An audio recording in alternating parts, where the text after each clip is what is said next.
आज श्रीमद् भागवत जी का पंचम दिवस और भगवान की सुंदर सुंदर सी बाल लीलाएं। सुखदेव स्वामी कहते हैं कि हे राजन, जब से भगवान नंद भवन में आए तब से नंद भवन में वैकुंठ जैसा सुख आ गया। भगवान का नाम क्या है? वैकुंठाधिपति, जो वैकुंठ के भी मालिक, जो वैकुंठ जिनसे शोभित होती है। वैकुंठ से भगवान शोभित नहीं होते, वैकुंठ जिनसे शोभित होती है, ऐसे वैकुंठाधिपति। अच्छा, जहां प्रभु जाएंगे तो वैकुंठ तो वहीं आएगा। भगवान जहां पहुंच जाएंगे वहीं वैकुंठ का सुख आएगा, क्योंकि खुद वैकुंठाधिपति हैं। आज वैकुंठाधिपति भगवान नंद भवन में पधारे तो नंद भवन में बड़ा आनंद है। समस्त ब्रजवासी आनंद की लहर में डूब रहे हैं। सुखदेव स्वामी कहते हैं कि हे राजा, आज नंदरानी को वो प्राप्त हुआ है जिसके लिए आंखें तरस रही थी। जिस प्रकार से चातक वर्षात के एक बूंद के लिए तरसता है, और जब मेघ गरजते हैं, आसमान में घटाएं छाती हैं, तो चातक के मन को बड़ा सुकून मिलता है कि अब बूंदिया आएगी और वो मेरी पिपासा बुझाएगी। जिस प्रकार से चातक आसमान से गिरी हुई बूंद से ही अपनी प्यास बुझाता है, उसी प्रकार से आज आस लगी हुई है नंद रानी और नंद बाबा को संतान की, जिसको आज भगवान ने पूरा किया है। आनंद की लहर दौड़ रही है, जिसकी हमको वर्षों से प्रतीक्षा और वो हमें प्राप्त हो जाए तो खुशी का ठिकाना नहीं रहता, बाढ़ आ जाती है खुशी। और एक विलक्षण बात क्या है कि जो भगवान का प्राकट हुआ नंद भवन के अंदर, ये समस्त ब्रजवासियों ने ये नहीं माना कि ये नंद का छोरा है। सभी ने माना कि हमारे गोपाल है, हमारे कन्हैया है, हमारी श्याम सुंदर है। भक्तों ने जान लिया कि हमारा कल्याण करने के लिए नंद बाबा नंदरानी को निमित्त बना करके भगवान आज ब्रज में आए हैं। ऋषि महर्षियों ने देखा, धन्य हो गए महाराज, क्योंकि भगवान तो भक्तों का कार्य सिद्ध करने के लिए आते हैं। नंदरानी धन्य है मैं मैया बन गई, नंद बाबा धन्य है मैं बाबा बन गयो, भक्त धन्य है कि भगवान मिल गयो। और महाराज समस्त ब्रज मंडल में खुशी की लहर है। लल्ला को पालने में सुलाया, नंदरानी मैया लाड़ लड़ाई गई है। और उधर मथुरा में क्या हुआ? बोले जब वसुदेव जी छबरा में रख के योग माया को लेकर के वापस गए, तो जब लेकर के भगवान श्री कृष्ण को आए तो बड़े कष्टों का सामना करना पड़ा। याद रहे, यहां थोड़ी शिक्षा है कि जब भगवान को प्राप्त करोगे ना तो परीक्षाएं देनी पड़ेगी। इतना सहज नहीं है मेरे भैया। मान भी सहन करना पड़ेगा, अपमान भी सहन करना पड़ेगा, शब्द कोशों के बाण भी सहन करने पड़ेंगे। हो सकता है कि भक्ति के रंग में रंग जाओ तो शायद अपने भी छोड़ दें या अपनों को भी छोड़ना पड़ जाए। गिरधर यदि मिलेंगे तो कुछ ना कुछ तो त्यागना पड़ेगा, कुछ ना कुछ तो छोड़ना पड़ेगा। और वायदा करते हैं यदि उसके नाम पे तुम थोड़ा भी त्याग करोगे, वो तुम्हें पूरे को अपना लेगा। परीक्षा तो देनी होती है भैया। भगवान जब ब्रह्म को लेकर के जा रहे थे, मेरे ठाकुर जी को लेकर के जब वसुदेव जी जा रहे थे, तो देखो कितना कष्ट सहन किया। भगवान प्रकट कहां हुए? कारागृह में, जहां 7 दरवाजे हैं, 7 ड्योढ़ी पर पहरे वाले हैं, जिनके ताले लगे हुए हैं। और नंद बाबा के पैरों में क्या पड़ी है? और हाथों में, पैरों में बेड़ियां हैं, हाथों में हथकड़ी हैं। इनका मतलब क्या है? जब आप भगवान का भजन करने के लिए निकलोगे, मेरे ठाकुर जी को प्राप्त करने का दृढ़ संकल्प करोगे, तो ये पुत्र पत्नी पति, सास ससुर, भाई बहन, ये सब बेड़ियां हैं जो हमें जकड़ रखा है। हम कैसे तोड़ें? और जो इन बेड़ियों को तोड़ देता है वो ब्रह्म को प्राप्त कर लेता है। हाथ हथकड़ी पामन बेड़ी, ये ग्रस्त रूपी, ये बंधन रूपी बेड़ियां हमारे भी पड़ी हुई हैं।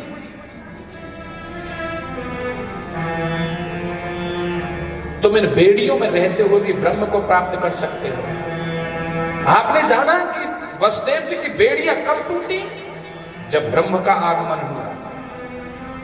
अरे बेड़ियों में पड़े पड़े उन्होंने ब्रह्म का चिंतन किया, और जब ब्रह्म आ गए तो बेड़ियां खुल गई।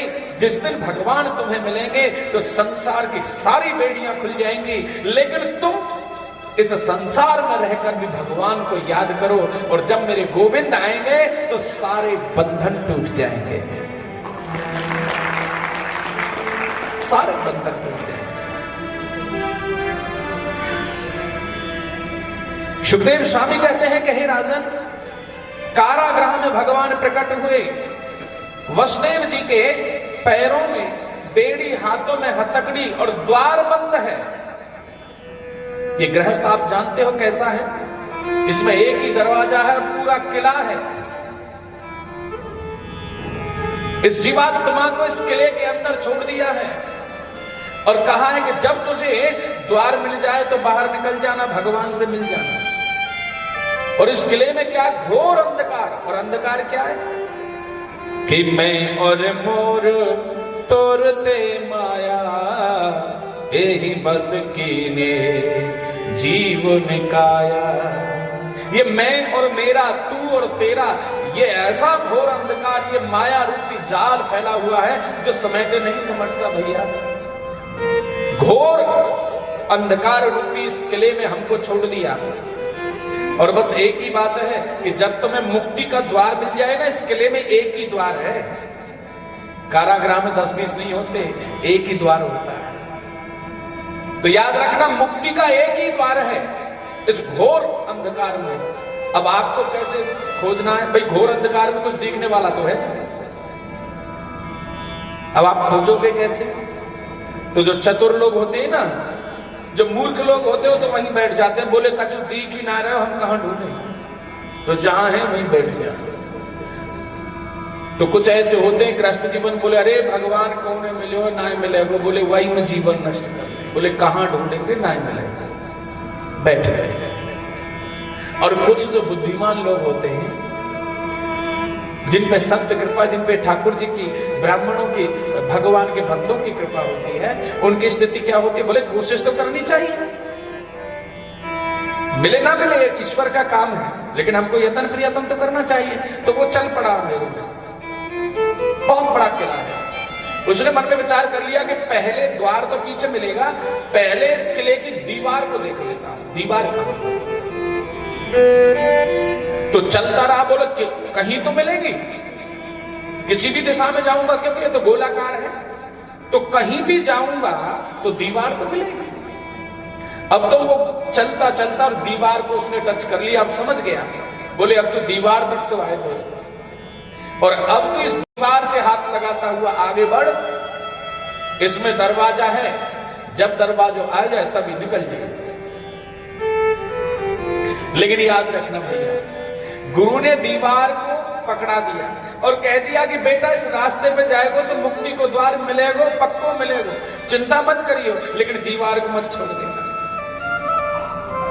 वो जीवात्मा उस दीवार पे हाथ लगा करके आगे बढ़ा। आप समझ पा रहे हैं?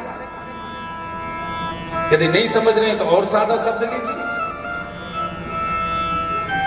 वो जीवात्मा मुक्ति रूपी द्वार को खोजने के लिए उस किले की दीवार से हाथ लगा करके आगे बढ़ रहा है।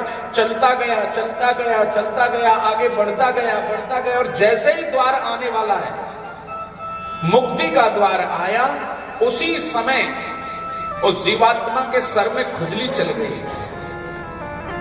अब उसे क्या पता था कि अभी द्वार आ गया, लेकिन सावधान रहना चाहिए। सर में चली खुजली, उसने सोचा कोई बात नहीं, जब अब तक नया आए हो तो सर की खुजली तो मिटा लेता हूं।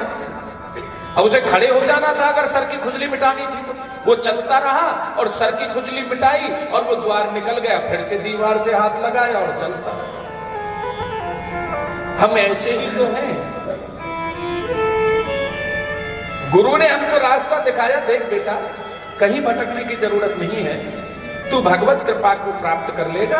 अपने घर में भी रहकर तू आनंद से भगवान का भजन कर, तुझे कहीं भटकने की जरूरत नहीं है। लेकिन ठाकुर जी के नाम को मत छोड़ना, इससे प्रेम करना, ये तेरा उद्धार कर देगा। लेकिन हुआ क्या कि जब हमारे कल्याण को समय आया तो तुरंत हमारे पुत्र मोह ने, पत्नी के मोह ने, धन के मोह ने और महाराज हमको पकड़ लिया। बस हमसे वो समय छूट गया, अब फिर से। तो ये जिंदगी जो है ये सावधानी से जीनी पड़ेगी। समय सबके सामने आता है मुक्ति का। अरे महाराज 3 समय सबके सामने, बनने के लिए आते हैं और बिगड़ने के लिए आते हैं। धन कमाने के अवसर भी 3 बार प्रत्येक व्यक्ति को मिलते हैं। भगवत प्राप्ति के अवसर भी प्रत्येक व्यक्ति को 3 बार मिलते हैं। और यह भी ध्यान करना कि भगवान आपके जीवन में 3 बार आपको अवश्य दर्शन देते हैं। अब चाहे आप उन्हें पहचानो या न पहचानो, चाहे भिक्षुक के रूप में आए, चाहे किसी भी रूप में आए, लेकिन जिंदगी में 3 बार भगवान जरूर प्रत्येक देह पर आए। अब कोई उसे भिक्षुक मान करके टाल गए, कोई कहता है कि अरे अभी तो यहीं तो देखो अब कहां गए, कोई कहे कि मेरे घर में एक बालक आए और मैया कहकर निकल गया, आज तक नहीं देखे। तो ऐसा नहीं कि परमात्मा तुम्हें भुला देता, परमात्मा नहीं भुलाता। हम ऐसे निष्ठुर हैं, हम इतने स्वार्थी हैं, हम परमात्मा को भुलाते हैं तो दुख पाते हैं। तो भैया आप जान लीजिए, हे भागवत प्रेमियों, हे भागवत रसिकों, हे भागवत भक्तों, वसुदेव जी को जानिए उन्होंने कितना कष्ट उठाया, तब जाकर के ब्रह्म को पाया। तो थोड़ा तो आपको भी परीक्षा देनी पड़ेगी। देखो ना महाराज, ब्रह्म को पाने में कष्ट उठाया, लेकिन जब ब्रह्म आया तो सारे कष्ट समाप्त होते चले गए। हाथों के हथकड़ी, पांवों की बेड़ियां खुल गई, द्वार खुल गए, पहरेदार सो गए, ताले खुल गए। और महाराज सूप में रख के जब आगे बढ़े तो अभी और भी परीक्षा देनी पड़ी। बोले भयानक यमुना जी,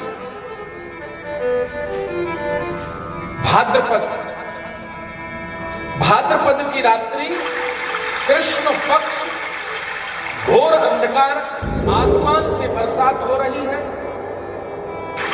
जहां दूर दूर तक कोई प्राणी नजर नहीं आता। और उस बरसात और घोर अंधकार में वसुदेव जी ब्रह्म को सर पे विराजमान करके चल पड़े। जिस दिन तुम राम के नाम का सहारा लोगे, जिस दिन तुम भगवान के नाम का सहारा लेकर के जिंदगी में चल पड़ोगे, तो सारी समस्याएं ठाकुर जी अपने आप हल लेंगे। लेकिन साथ में राम को रखना, अरे काम के साथ राम को रखना, जिंदगी सफल हो जाएगी। वसुदेव जी ने ब्रह्म को अपने सर पे रखा तो यमुना जी को भी पार कर गए। नंद भवन में ब्रह्म को लुटा दिया। उधर से जब आए तो योग माया, सर पे कौन है? योग माया। ये तो माया है। एक चरण नंद भवन पे तो दूसरों पड़े कारागृह में। ये तो माया है। माया परीक्षा नहीं लेती, क्योंकि वो तो उलझाती है, वो सुलझाती है।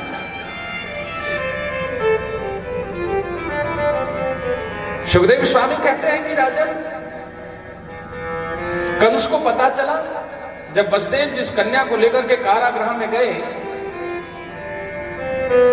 तो देखो जब माया पकड़ती है तो कितने बंधन होते हैं। ब्रह्म आया तो सारे बंधन खुल गए। थोड़ा सा ध्यान देने का विषय है।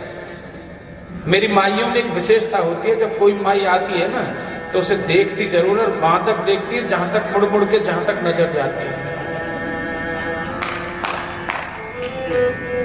क्या कहें, कहाँ पहन के आई है, कैसे धोख लगा रही है, क्या कर रही है, कौन माई देख रही है।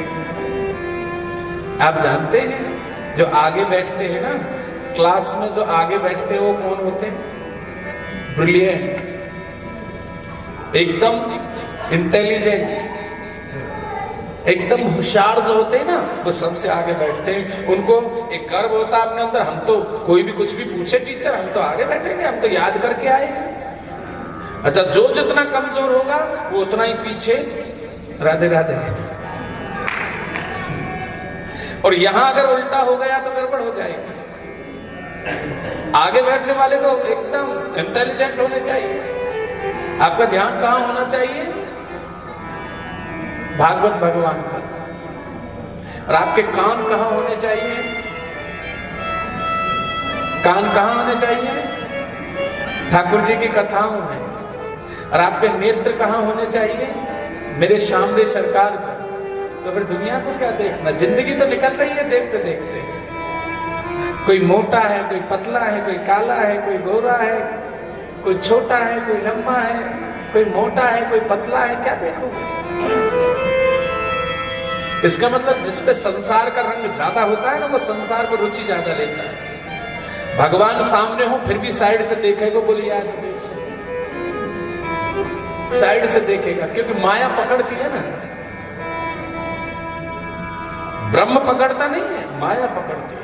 ब्रह्म तो कहता है जो मेरे पास आएगा उसे मैं अपना, लेकिन माया कहती है तू ना आवे को जब भी तो पकड़। माया ऐसी प्रबल है। इसलिए किसी को क्या देखना है तो मेरे ठाकुर जी को उसके नाम में मस्ती लो, आनंद से भगवान की कथा सुनो, और ये 4 घंटे बैकुंठ में बिता रहे हो। तो यहां उत्सव हो रहा है। देखिए, ब्रह्म जब आया तो सारे बंधन खुल गए, और जब माया सर पे आई तो जितने भी बंधन खुले थे वो सब पुनः दोबारा से उन बंधनों में जकड़ गए। थोड़ा समझने का विषय है। सर पे आई वैसे वैसे वसुदेव जी बंधन स्वीकार करने लगे। बोले अब तो कारागृह के द्वार भी बंद हो गए, अब तो ताले भी लग गए, पहरेदार भी जाग गए, हाथों में हथकड़ी और पैरों में बेड़ी, वो उसी बंधन में आ गए। इसलिए मेरे भैया, माया अपनाओगे तो बंधन में पड़ोगे, और ब्रह्म को अपनाओगे तो सारे बंधन टूट जाएंगे। कथा तो बहुत सुनते हो आप लोग, लेकिन कथा में से कुछ अर्थ निकाला जाता है, कुछ सारांश निकाला जाता है। उस सारांश को धारण करो। हिस्ट्री तो बहुत होती है। हिस्ट्री जीवन नहीं बदलती, निचोड़ जीवन बदलता है। गन्ना कितना बड़ा होता है, और कोई कहे कि गन्ने को जानो, आप गन्ने को जान लो, लेकिन गन्ने का सार क्या है? सार आप बताएंगे? गन्ने का सार क्या है? दूध का सार क्या है? दूध का सार है असली घी, और गन्ने का सार है गुड़। अब आप जान लीजिए सार कैसे है। आपने एक गन्ना लिया तो उस गन्ने में सबसे ऊपर वाला जो हिस्सा है वो सबसे मीठा होता है। राधे राधे बोलना भी पड़ेगा। अब सार पे आ जाना, ऊपर वाला हिस्सा कम मीठा होता है, फिर आप और थोड़े नीचे आए वो थोड़ा ज्यादा मीठा होता है, आप बीच में आए वो और ज्यादा मीठा होता है, और आप जब बिल्कुल नीचे आ गए तो वो सबसे मीठा होता है। लेकिन उससे भी मीठा क्या होता है? उसी गन्ने में से निकला हुआ उसका जूस, रस, वो उससे भी मीठा होता है। अब बोले रस से भी मीठा क्या होता है? उसी रस में से बना हुआ गुड़। अरे भैया, गुड़ से भी कुछ मीठा होता है। अब आप भी बता दो एक बात कि गुड़ से मीठा क्या होता है? राग नहीं, खांड। राधे राधे तो बोलना पड़ेगा।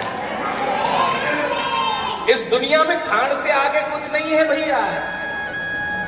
खांड से आगे कुछ नहीं बनता। तो ऐसे ही दूध का सार है असली घी। दूध को गर्म किया, ठंडा किया, उसमें थोड़ा खट्टापन डाला। आप जानते हो जब भगवान की भक्ति करते हैं ना तो संसार के खट्टे मीठे वचन सुनने पड़ते हैं, तो ये जिंदगी में थोड़ी हलचल मचती है। हर चीज ठाकुर जी से जोड़ती है, बस समझने का विषय है क्या। हर एक रास्ता ब्रह्म तक जाता है, लेकिन बस उस रास्ते को समझने का विषय है। दूध को गर्म किया, ठंडा किया, उसमें खटाई डाली। तो जिंदगी में जब आप राम के नाम के रास्ते पे चले, कल्याण के रास्ते पे चले, तो दुनिया वालों के जो खट्टे मिठ्ठे शब्द है ना, वो आपके हृदय को कोई विदीर्ण कर रहा है, कोई सुख पहुंचा रहा है, तो हलचल मचेगी हृदय। अब सुख देने वाले तो कम है, दुख देने वाले ज्यादा है। उसके बाद क्या हुआ, जब जीवन में हलचल मची तो कुछ सार निकला। जीवन में दूध के जीवन में हलचल मची तो दही बन गई। आप एकनिष्ठ हो गए, बोले नहीं डूबूंगा चाहे मुझे कुछ भी करें, जम गए। अच्छा, जितनी गाढ़ी दही होती है उतना दूध तो नहीं होता, इसलिए आप जम गए। अच्छा, उसके भी बाद दही से क्या निकला, बोले उसमें फिर से हलचल मची। ये दुनिया वाले तुम्हारा पीछा नहीं छोड़ेंगे, जब तक तुम भगवान तक भी जाओगे वहां तक भी तुम्हारा पैर खींचेंगे। फिर जीवन में हलचल मची। आप जानते हैं जो मधानी चलाते हैं आप लोग, कितनी महाराज उसने इधर से उधर, उधर से इधर, हर जगह परेशानी है। लेकिन फिर भी महाराज ये दूध परेशान नहीं हुआ, दही बन गया, फिर भी दही परेशान नहीं हुआ। बोले और मेरे अंदर जो कमियां हैं, ये रई से मुझे धो धो करके मेरी कमी को निकाल देंगे। तो जितने भी निंदा करने वाले, तुम सब्र से बैठ जाना, तुम्हारी कमियों को तुम्हें धो धो करके शुद्ध कर देंगे। तो छाछ रूपी कमी निकल गई और मक्खन आ गया। बोले अब भी तुझे तपना है, अभी कहां ब्रह्म मिलेगा। कहने लगे फिर से मक्खन को, ये दूध का सार है, अभी दूध का सार चल रहा है। दूध से मिली दही, दही से मिला मक्खन, और मक्खन को फिर तपना पड़ गया। और अब क्या मिला, असली घी। क्या असली घी से आगे भी कुछ होता है? असली घी को कितना भी गर्म कर लेना वो फूक तो जाएगा, लेकिन उससे आगे कुछ नहीं। क्यों? कि वो सार है, वो दूध का निचोड़ है। ऐसे ही श्रीमद् भागवत जी जो है, ये समस्त शास्त्रों का सार है, समस्त शास्त्रों का निचोड़ है। हिस्ट्री नहीं है, ये शीर्षक है।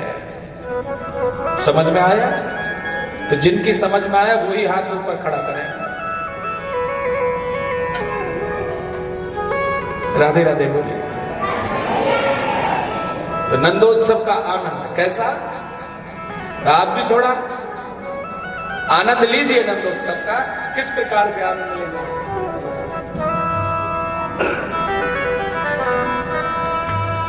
निमा नचने,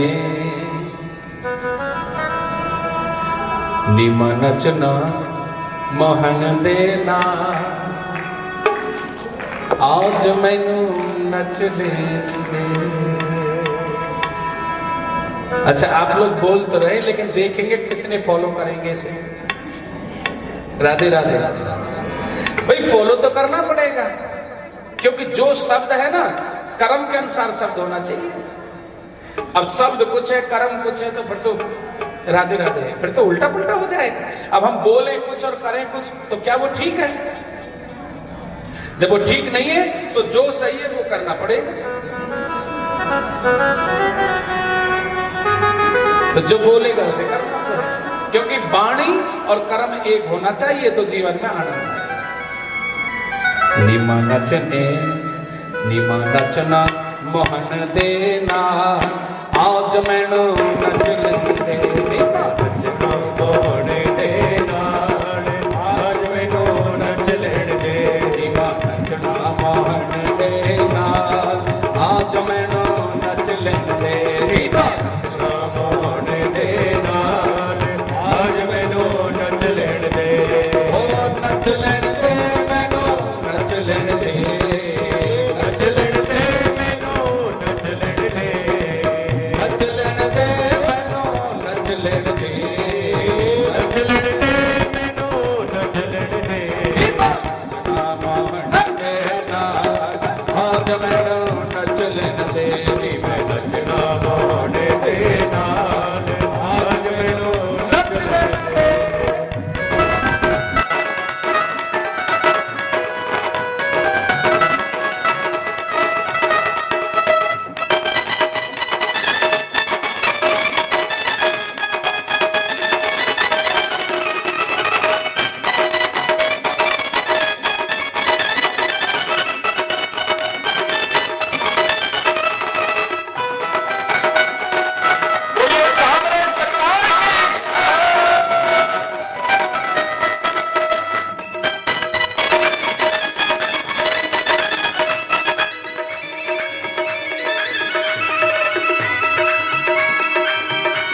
ओ पैरां दे विच घुंघरू बन के, पैरां दे विच घुंघरू बन के, अपने श्याम की जोगन बन के, अपने श्याम की जोगन बन के, लैया हो अखां लैया हस दे नाल, आज मैनू नच लेण दे, मैं नचना मोड़ दे नाल, आज मैनू नच लेण दे, नचना मोड़ दे नाल, आज मैनू नच लेण दे, मैं नचना मोड़ दे नाल, आज मैनू नच लेण दे, ओ नच लेण दे मैनू नच लेण दे, नच लेण दे मैनू नच लेण दे, ओ नच लेण दे मैनू नच लेण दे, नच लेण दे मैनू नच लेण दे, नीमा नचना मोड़ दे नाल, आज मैनू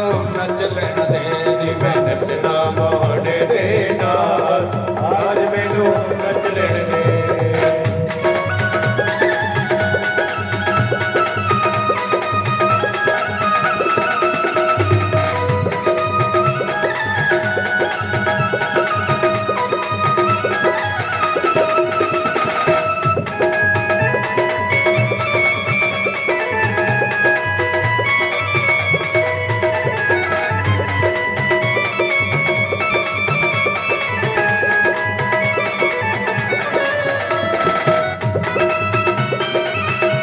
सामने सरकार की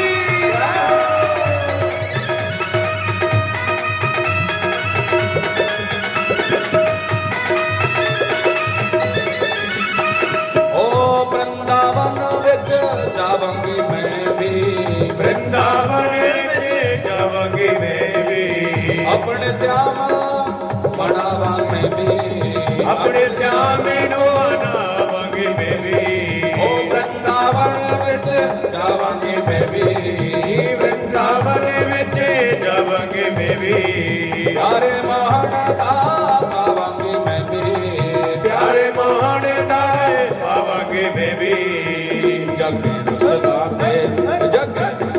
ते रुसे लखवार, आज मैं नच लेण दे, मैनू नचना मोड़ दे नाल, आज मैनू नच लेण दे, नचना मान दे नाल, आज मैनू नच लेण दे, नचना मोड़ दे नाल, आज मैनू नच लेण दे, ओ नच लेण दे मैनू नच लेण दे, नच लेण दे मैनू नच लेण दे, ओ नच लेण दे मैनू नच लेण दे, नच लेण दे मैनू नच लेण दे, नचना मान दे नाल, आज मैनू नच लेण दे, नचना मोड़ दे नाल, आज मैनू नच लेण दे, नचना मान दे नाल, आज मैनू नच लेण दे।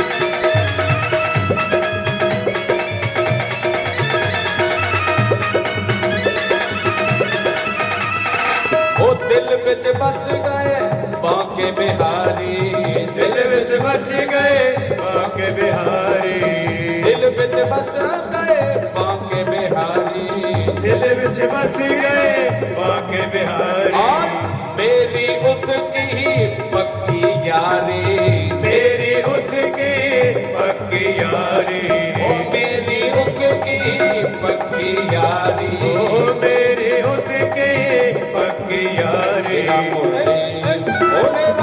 मुरली वाला यार, आज मैनू नच लेण दे, नचना मोड़ दे नाल, आज मैनू नच लेण दे, ओ नच लेण दे मैनू नच लेण दे, नच लेण दे मैनू नच लेण दे, ओ नच लेण दे मैनू नच लेण दे, नच लेण दे मैनू नच लेण दे, ओ नी नचना मोहन दे नाल, आज मैनू नच लेण दे,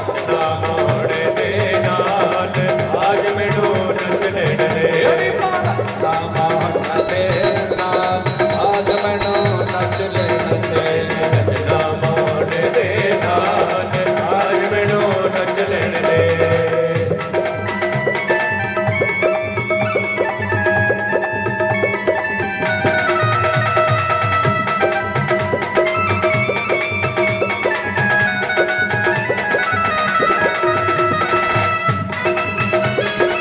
बोलिए सामने सरकार की है।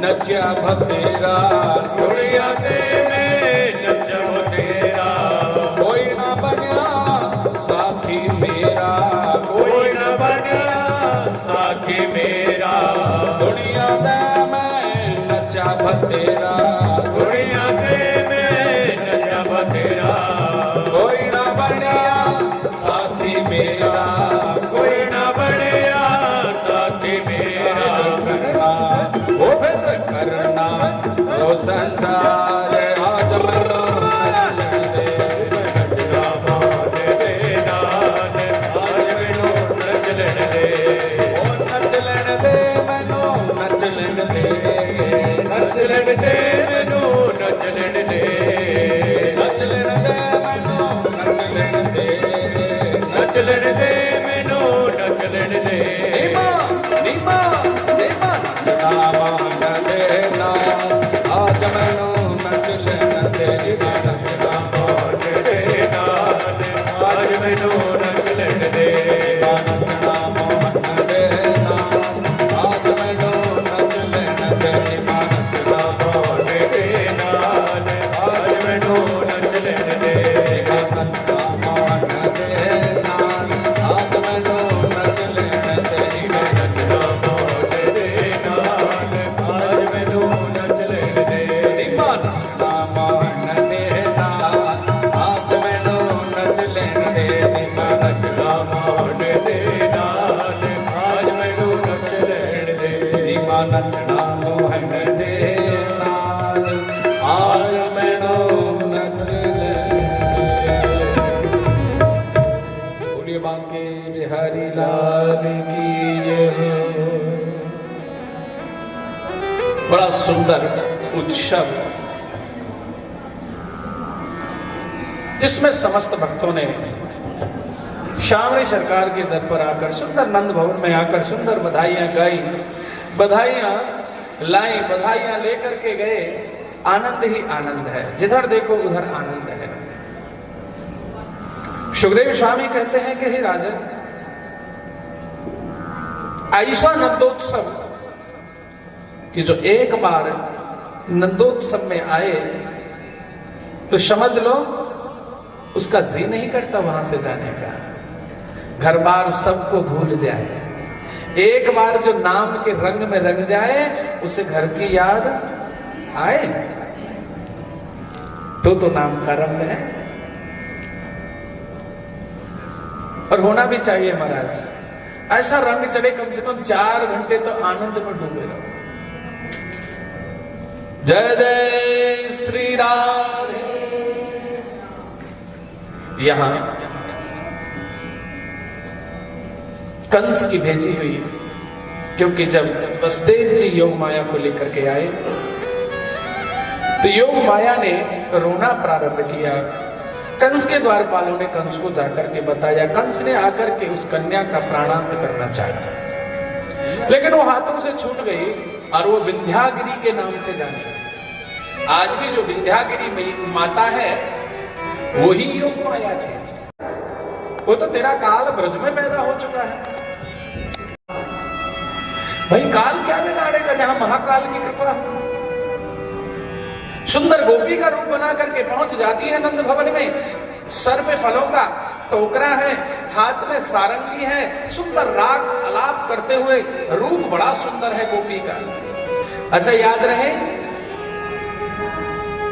माया सबसे सुंदर दिखती है, सबसे सुंदर, तभी तो अपने जाल में फंसा। देखिए ना, जब सुपन का राम जी के सामने आई तो उसने इतना सुंदर रूप बनाया और राम जी से कहती है कि हे श्री राम, कि तो सम पुरुष नमो सम नारी, अरे तो सम पुरुष नमो सम नारी, ये है संयोग विधि रचा विचारी। विधाता ने जो ये संयोग है बड़ा सोच विचार करके रचा है। इस संसार में तेरे समान कोई सुंदर पुरुष नहीं है, तो हे श्री राम जरा नजरें उठा के देखो, मेरे समान भी कोई सुंदर नारी नहीं है। माया इतना सुंदर रूप धारण कर लेती है, बड़े बड़े योगी तपस्वी ज्ञानी ध्यानी इस माया के जाल में फंस जाते, लेकिन बचता वही है जिस पे गोविंद की असीम कृपा होती है। तो आज पुनः वही रूप बना करके वही सुंदर रूप बनाया गोपी ने। इसने पूतना ने गोपी का नंद भवन में प्रवेश करती है, आवाज लगाने लगी, अरे नदरानी, ओ बहन जू। नदरानी दौड़ करके आई, बोली बहन कहां से आई हो? बोली ब्रज 84 कोस में से आई हूं। अरे सब बधाई दे रही, मेरो भी तो मन करे मैं भी तो बधाई दे के आऊं, मैं भी बधाई देना चाहूं। बोली बहन आपके आशीर्वाद से मुझे पुत्र रतन प्राप्त हुआ है, जाओ अंदर पालने में सो रहा है, खूब लाड लड़ाओ, आशीर्वाद दो। लेकिन मां क्या जाने कि इसका जो रूप है वो असली नहीं है। रूप किसी का भी सुंदर हो सकता है, लेकिन जिसके भाव सुंदर होते हैं असली सुंदर तो वो कहलाता है। जिसका कर्म सुंदर होता है, जिसकी वाणी सुंदर होती है, जिसके भाव सुंदर होते हैं, वही सुंदर होता है। आभूषण किसी की भी शोभा बढ़ा सकता है, लेकिन सच में जो आभूषण होता है वो जीव का कर्म होता है। सुखदेव स्वामी कहते हैं कि हे राजन, आज ये पूतना पहुंच जाती है पालने के पास, जैसे इसने प्रभु को देखा तो प्रभु ने नेत्रों को बंद कर लिया। विद्वान बोले ऐसा क्यों? कहने लगे कि महाराज भगवान चाहते हैं कि तू माया का रूप धारण करके आई, असली रूप तो तेरा है नहीं। और देख राम राज्य में भी मैंने जब राम अवतार धारण करे तो सबसे पहले राम जी के हाथ से कौन को उद्धार भयो, ये आप भी बताइए। सबसे पहले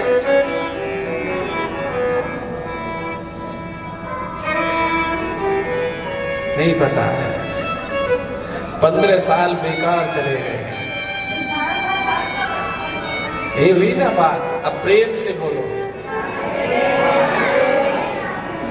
जबकि आपको पूरा टाइटल दे करके छोड़ दिया, आपके सामने पूरा टाइटल दिया था, लेकिन आपने ध्यान दिया। श्री राम जी के हाथ से सबसे पहले जो उद्धार हुआ वो ताड़िका का। तो भगवान कहते हैं कि राम अवतार में भी मेरे हाथ से सबसे पहले अबला का वध हुआ। मैं नहीं चाहता कि कृष्ण अवतार में भी मेरी लीला का प्रारंभ अबला से ही हो, इसलिए नेत्रों को बंद कर लिया कि बड़े से बड़ा दुष्ट प्राणी भी सोते हुए व्यक्ति पर वार नहीं करता। इसलिए मैं सो रहा हूं, मैं तो बच्चा हूं, इस बात को सोच करके पूतना वापस चले जाए, तू वापस चले जाए। अच्छा बताइएगा, ध्यान दीजिएगा, अगर ये जीवात्मा एक बार परमात्मा के सामने चला जाए तो वापस हो सकता है? कदापि वापस नहीं आ सकता। अरे ऐसे नाम का, ऐसे रूप का रंग संसार में किसी का नहीं।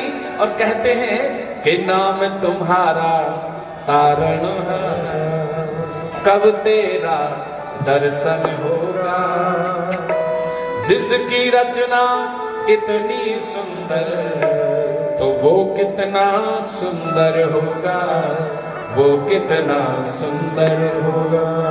सिया राम सिया राम सिया राम राम राम, सिया राम सिया राम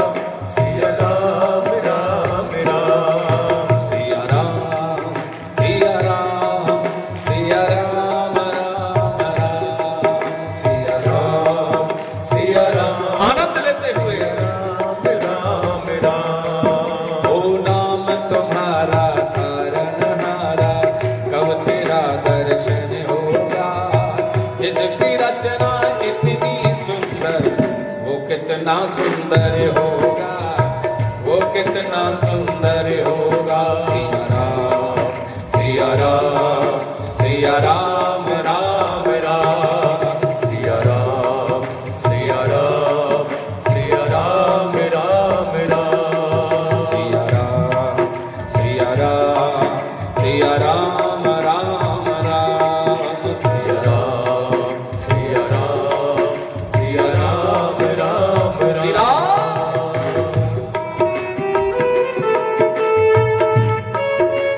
प्रेम से आनंद लेते हैं।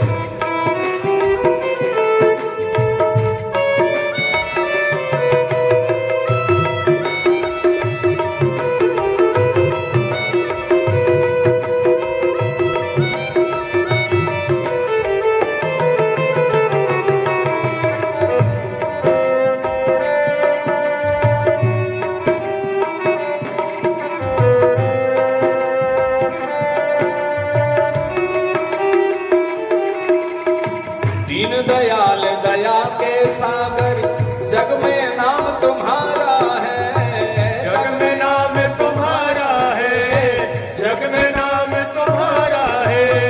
दीन दयाल दया के सागर, जग में नाम तुम्हारा है, जग में नाम तुम्हारा है, जग में नाम तुम्हारा है। हे जी मेरे बाल कृष्ण प्रभु, तेरा एक सहारा है, तेरा एक सहारा है, तेरा एक सहारा है। सबकी बात बनावन हारे, सबकी बात बनावन बनहारे, मेरा जन्म सफल होगा। जिसकी रचना इतनी सुंदर, वो कितना सुंदर होगा, वो कितना सुंदर होगा, वो कितना सुंदर होगा।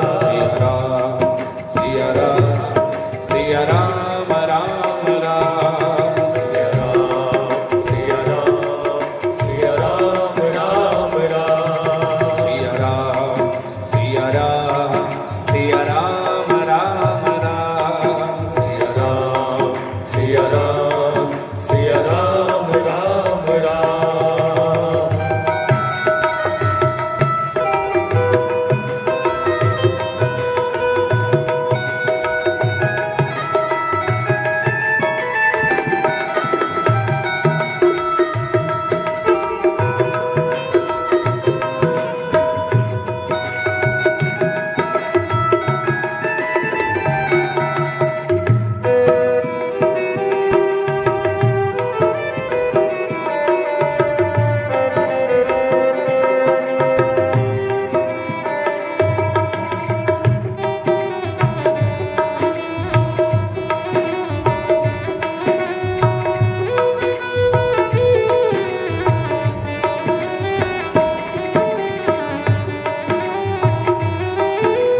सुर नर मुनि जन जिन चरणों का निस्दिन ध्यान लगाते हैं, सुर नर मुनि जन जिन चरणों का इस दिन ध्यान लगाते हैं। जो भी उसकी शरण में आते, मनवांछित फल पाते हैं, मनवांछित फल पाते हैं, मनवांछित फल पाते हैं। भवसागर से उतरने को प्रभु,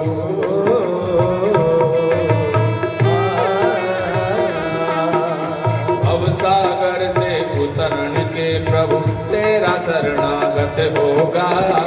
जिसकी रचना इतनी सुंदर, वो कितना सुंदर होगा, वो कितना सुंदर होगा। सिया राम सिया राम सिया राम राम राम, सिया राम सिया राम सिया राम राम राम, सिया राम सिया राम सिया राम राम राम, सिया राम सिया राम सिया राम राम राम।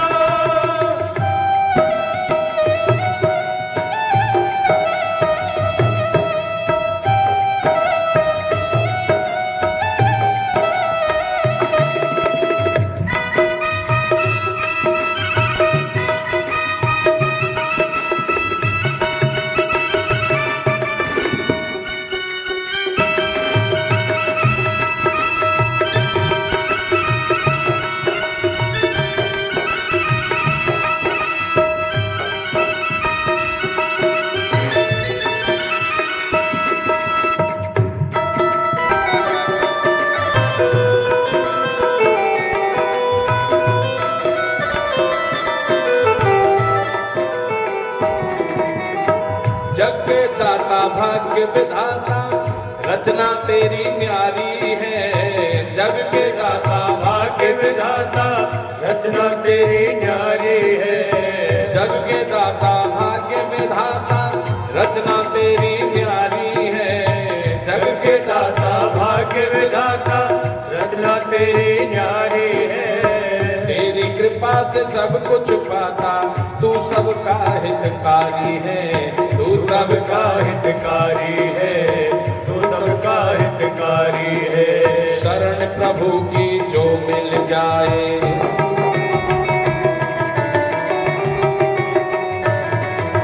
शरण प्रभु की जो मिल जाए ऐसा कुछ करना होगा। तेरी रचना सबसे सुंदर तू कितना सुंदर होगा। तू कितना सुंदर होगा। तू कितना सुंदर होगा, तू कितना सुंदर होगा। सिया राम सिया राम सिया राम राम राम सिया राम सिया राम सिया राम राम राम। राधा राम राधे श्याम सीता राम राम राम।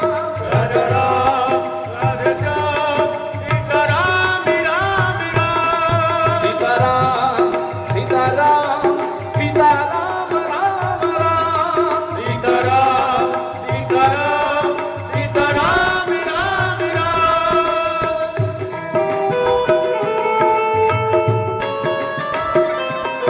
हे गोपाल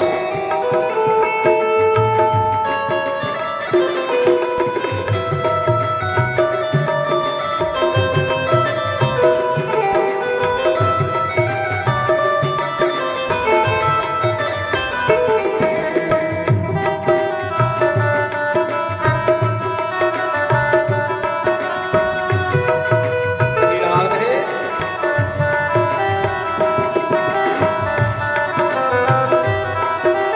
जिन चरणों से सुरसर निकली सबके भाग्य मिटाते हैं। जिन चरणों से सुरसर निकले सबके कष्ट मिटाते हैं। जिन चरणों से सुरसर निकली सबके कष्ट मिटाती है। जिन चरणों से सुरसर निकले सबके कष्ट मिटाते हैं। जिन चरणों की चरण पादुका अवध का राज्य चलाती है। अवध का राज्य चलाती है, अवध का राज्य चलाती है। वो चरण शरण रज जन पर रख दो।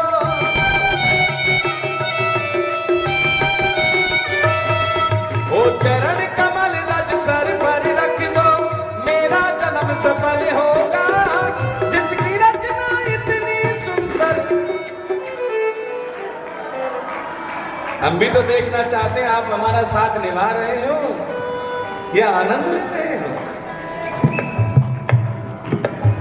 जिसकी रचना इतनी सुंदर वो कितना सुंदर होगा। वो कितना सुंदर होगा, वो कितना सुंदर होगा।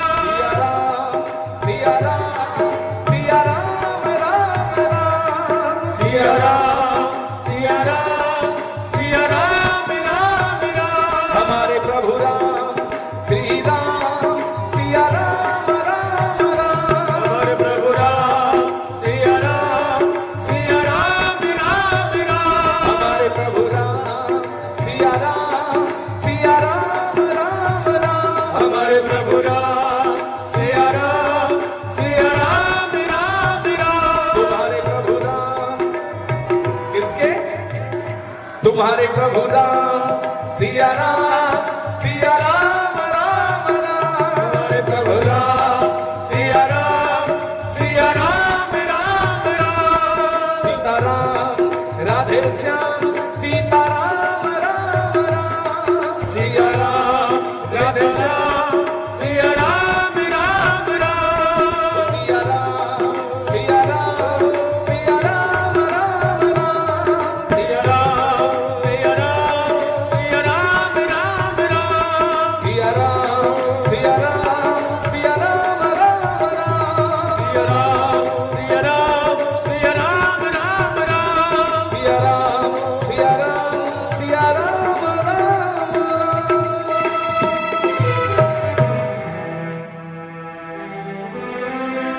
कि नाम तुम्हारा तारनहारा। अच्छा बताइए, जिनको राम जी ने नहीं तारा उनको किसने तारा? जिनको राम जी ने भी नहीं तारा। अच्छा, राम जी ने जिनको नहीं तारा बता देते, उनको नाम ने तारा। अगर राम ने सैकड़ों को तारा तो नाम ने लाखों को तारा।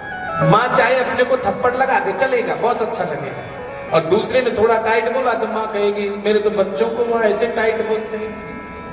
तो इससे बेहतर है कि अपने अपने बच्चों को आप ही संभालिए। लाना अच्छी बात है, क्योंकि बच्चों को लाना बहुत जरूरी है सत्संग के अंदर। कच्चे घड़े से ही पक्का घड़ा बनता है, छोटे पौधे से ही बड़ा बनता है। वो देखेगा मैं किस वातावरण में पला हूं, वो देखता है कि मेरी माँ और बाप क्या सुनते थे, कहां जाते थे, कैसे सीखते थे, कैसे उनके जीवन में परिवर्तन आया। तो लाना तो बहुत अच्छी बात है, लेकिन ला करके उसे संभाल भी लो। तो नल और नील जात के बानर बड़े चंचल है महाराज। सालिग्राम भगवान की जो संत लोग वन में पूजा करते हैं, तो नल और नील क्या करते, मौका देखा और सालिग्राम को उठाया और नदी में डाल देते हैं।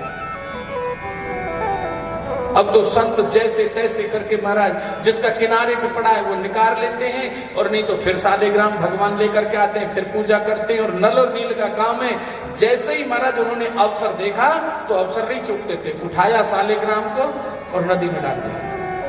संत बड़े परेशान, संतों ने कहा समझ जाओ, अरे ऐसा कर तो अच्छा नहीं है, तुम हमारे प्राणनाथ को, हमारे जीवन धन को तुम उठा करके नदी में फेंक देते हो। अरे हम नित्य पूजा करते हैं, तुम्हें ऐसा करते अच्छा नहीं। एक दिन, 2 दिन समझाया, 3 दिन समझाया, लेकिन जिसकी आदत जैसी बन गई वो काहे को मानेगा। 2 तरह के लोग होते हैं, एक तो समझाने से मान जाते हैं और दूसरे ताड़ना से मानते हैं। ऋषियों ने समझाया लेकिन समझ में नहीं आया, फिर से उन्होंने सालिग्राम भगवान को उठाया और नदी में डाल दिया।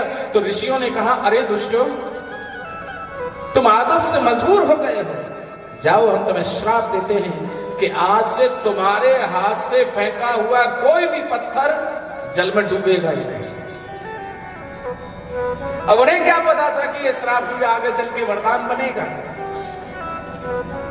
तो नल और नील उस सेतुबंध रामेश्वर की स्थापना कर रहे हैं, सभी उनको देते हैं, लाला करके नल नील राम नाम अंकित करते हैं और पत्थर को छोड़ देते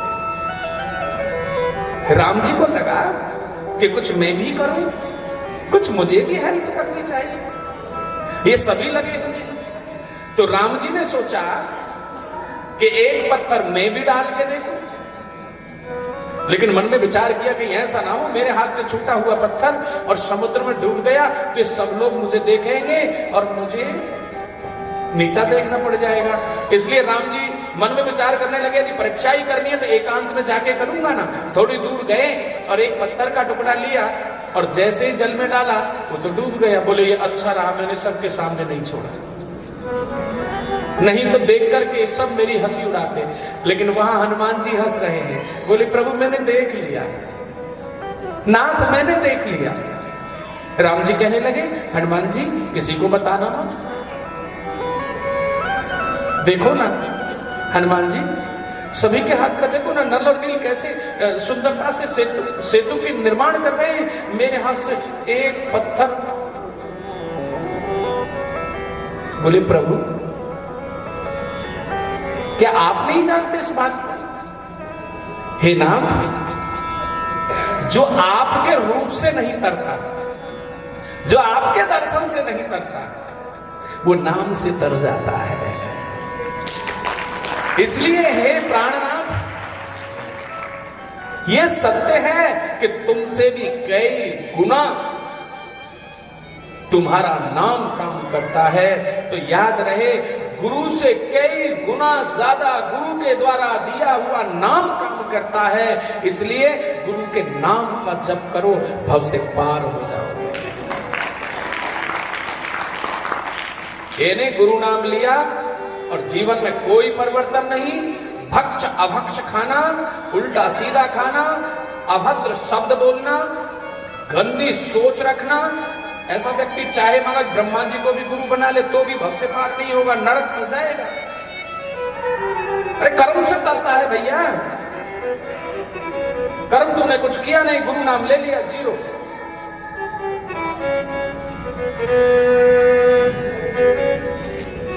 सुखदेव स्वामी कहते हैं कि हे राजन, पूतना नेत्रों को बंद करती है। अगर मैं अभी आपसे पूछता कि मैंने कहां छोड़ा, तो हो सकता है कि आप राधे राधे राधे, और जब तक पूछता तब तक बहुत देर हो जाती। तो कथा को जोड़ा था कि भगवान ने पूतना को देख करके अपने नेत्रों को बंद कर लिया, क्योंकि सोते हुए बच्चे पे वार करना, सोते हुए बच्चे को तो जगाना भी अपने आप में, जब नन्हा बच्चा होता है तो उसे अकारण नहीं जगाना चाहिए, उसका भी दोष माना जाता है। तो भगवान ने विचार किया कि मैं नेत्रों को बंद कर लेता हूं, ये सोचे कि ये सो गया है, तो सोते हुए का वध करना तो चाहे बच्चा हो या बड़ा हो बहुत बड़ा जघन्य अपराध है, सबसे बड़ा अपराध। बोले वापस चली जाएगी, लेकिन वो तो दुष्टा है, वापस क्यों जाएगी? आप जानते हैं दुष्टों के लक्षण क्या होते हैं? अरे राक्षसों के लक्षण तो रामायण में बाबा तुलसी ने बताए हैं, बड़ा सुंदर भाव रखा है कि मोहन नार, नार के राधे राधे, मां नहीं मात, पिता गुरुदेवा,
पिता गुरुदेवा, साधुन सन करवावई सेवा, जिनके ये आचरण भवानी, हे भवानी जिनके ऐसे आचरण हैं वही निशाचर है।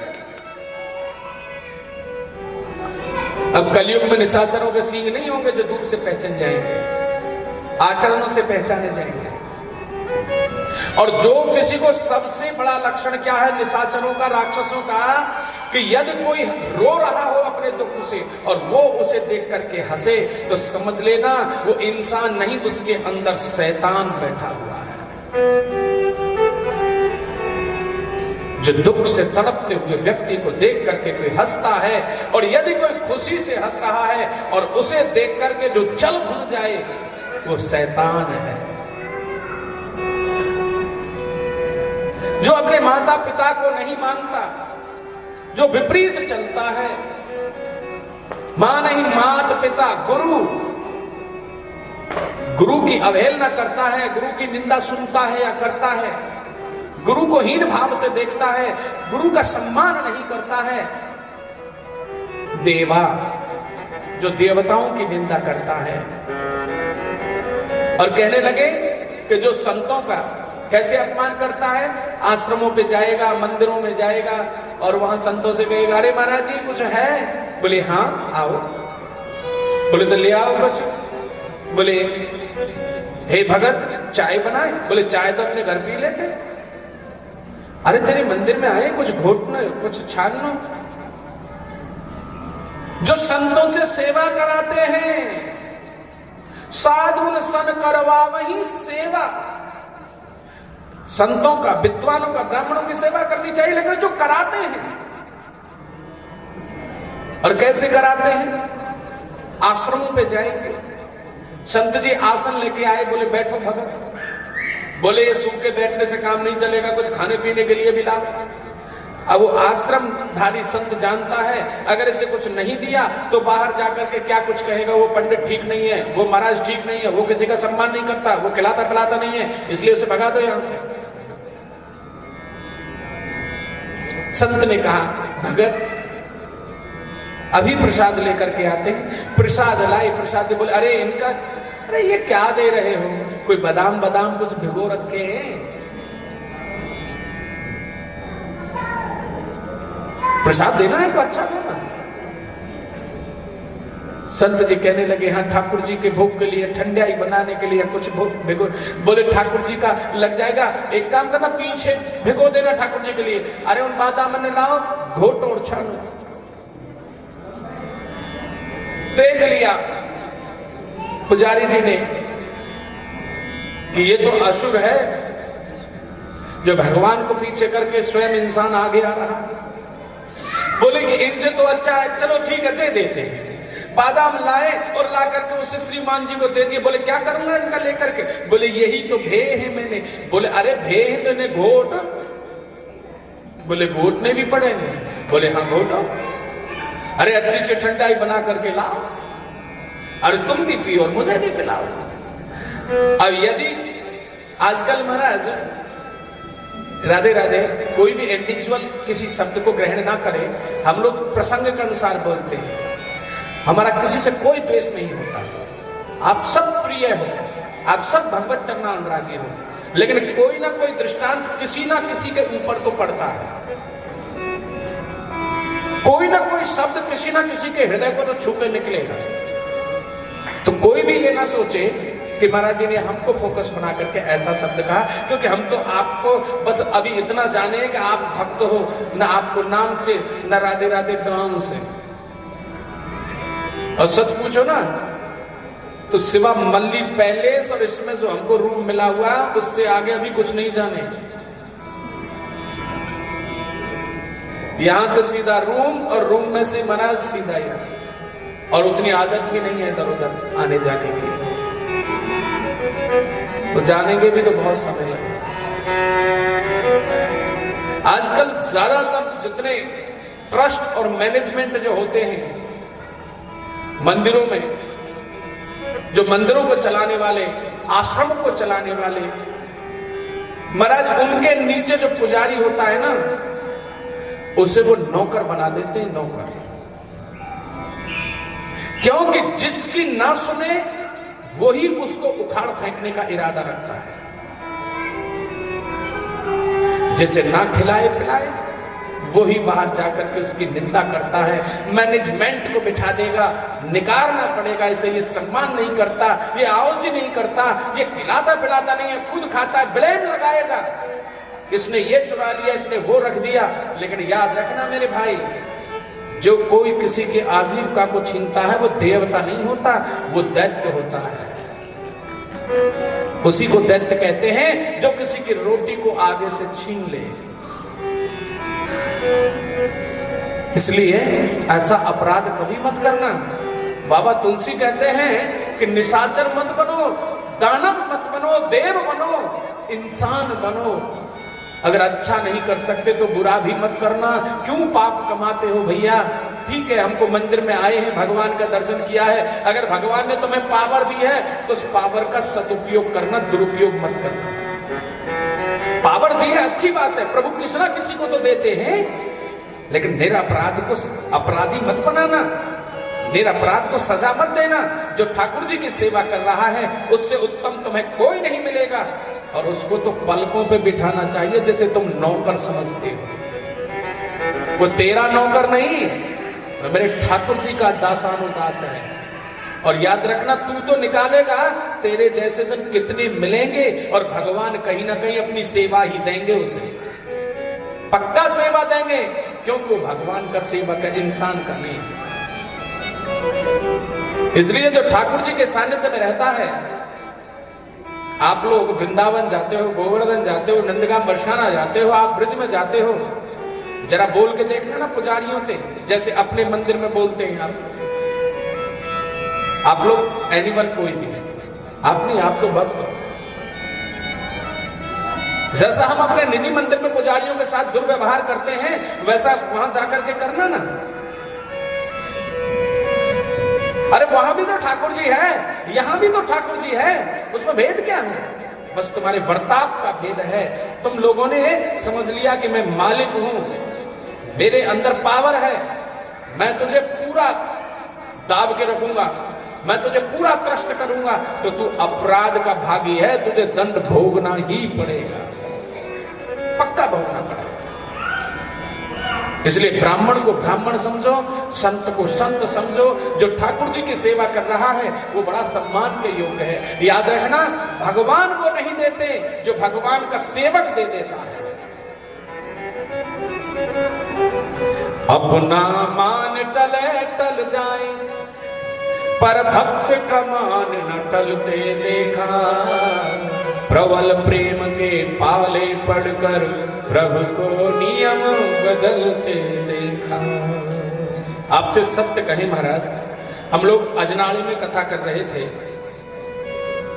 अभी 2 महीने पहले, तो वहां से हमारे अंदर एक ऐसी प्रेरणा जागृत हुई। हमने यजमान जी से कहा कि भैया इतना वर्ष हो गए आपको कथा करते करते, पर कभी स्वर्ण मंदिर का दर्शन नहीं किया। हम चाहते हैं कि हमें उस गादी का दर्शन करना है। तो वहां सरदार जी कहने लगे कि महाराज जी हमको तो बड़ा अच्छा लगा जो आपने स्वयं कहा। हम भी ऐसा सोच रहे थे कि महाराज जी को दर्शन कराने के लिए लेके जाएं, लेकिन जब आज आपने कह दिया तो बड़ा अच्छा लगा। महाराज हम लोग वहां से अमृतसर पहुंच जाते हैं, स्वर्ण मंदिर में प्रवेश किया। सत्य कहें आपसे, ऐसे लगता था कि जैसे वैकुंठ में आ गए हो।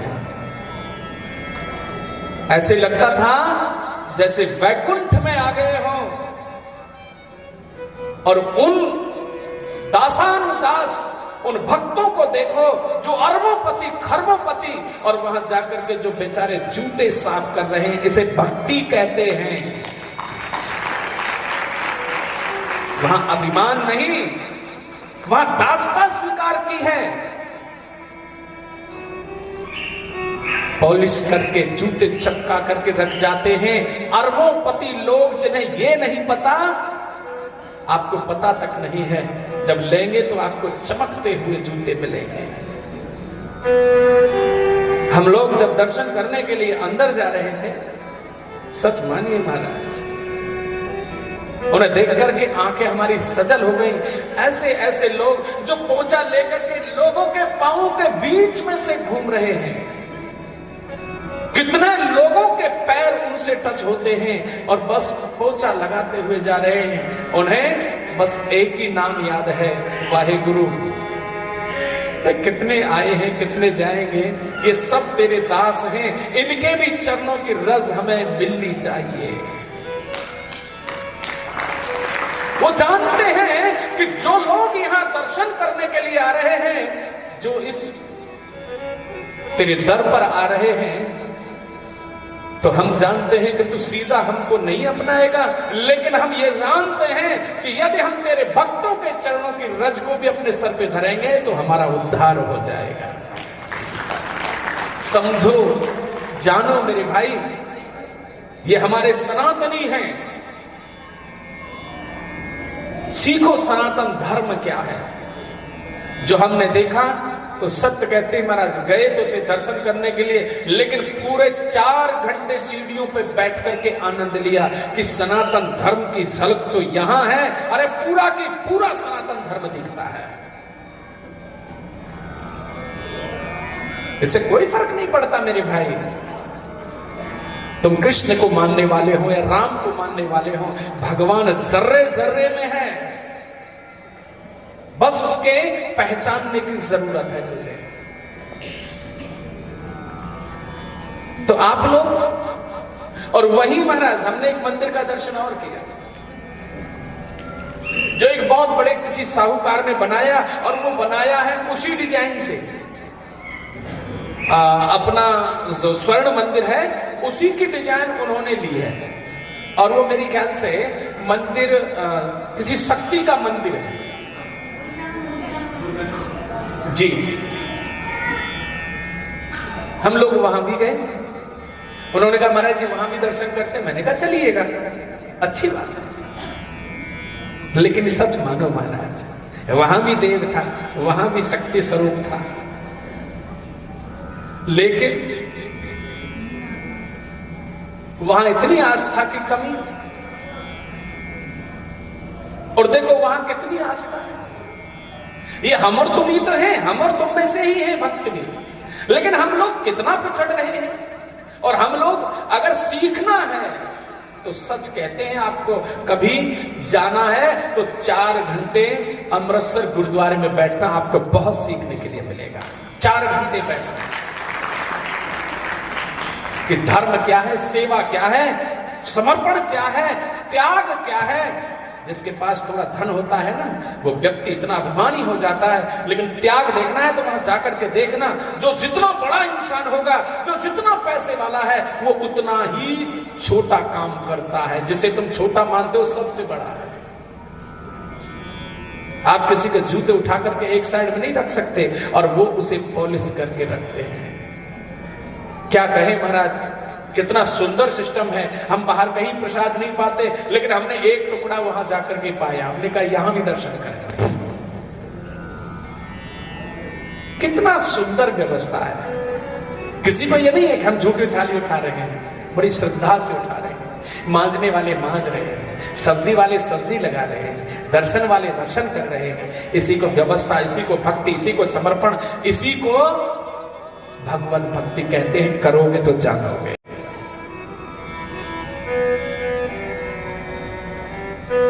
सुखदेव स्वामी कहते हैं कि हे राजन, अच्छा मार्ग जहां से मिले ना, अच्छी शिक्षा जहां से मिले वहीं से पकड़ लो। ये मत देखना कि छोटा है बड़ा है, लेकिन जहां से तुझे अच्छाई मिले पकड़ लेना, छोड़ना मत। वही तेरी योग्यता है। सुखदेव स्वामी कहते हैं कि हे राजन, आज पूतना भगवान को लेकर के जाने लगे, और भगवान पूतना की गोद में है, यमुना जी के किनारे पहुंच गई।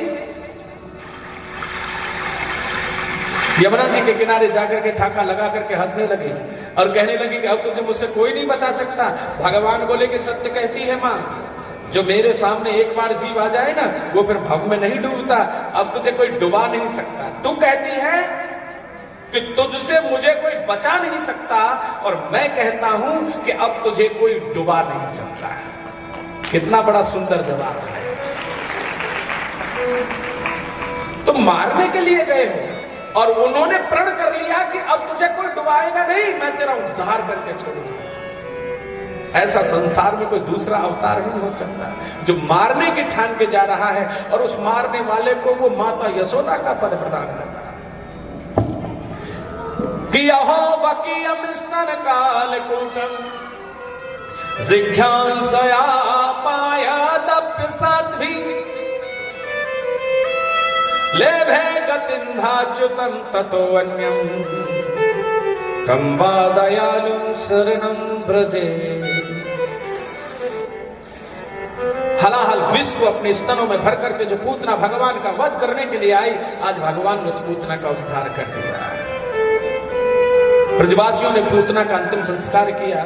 लल्ला को लाके गौ की पूंछ को झाड़ो, गौ के गोबर को चौका, गौ की धूली को टीको, गोमूत्र को छीटा, ब्राह्मण को बुलवाया, स्वस्ति वाचन कराया, लल्ला को शुद्ध करा। बोली भक्त वत्सल भगवान।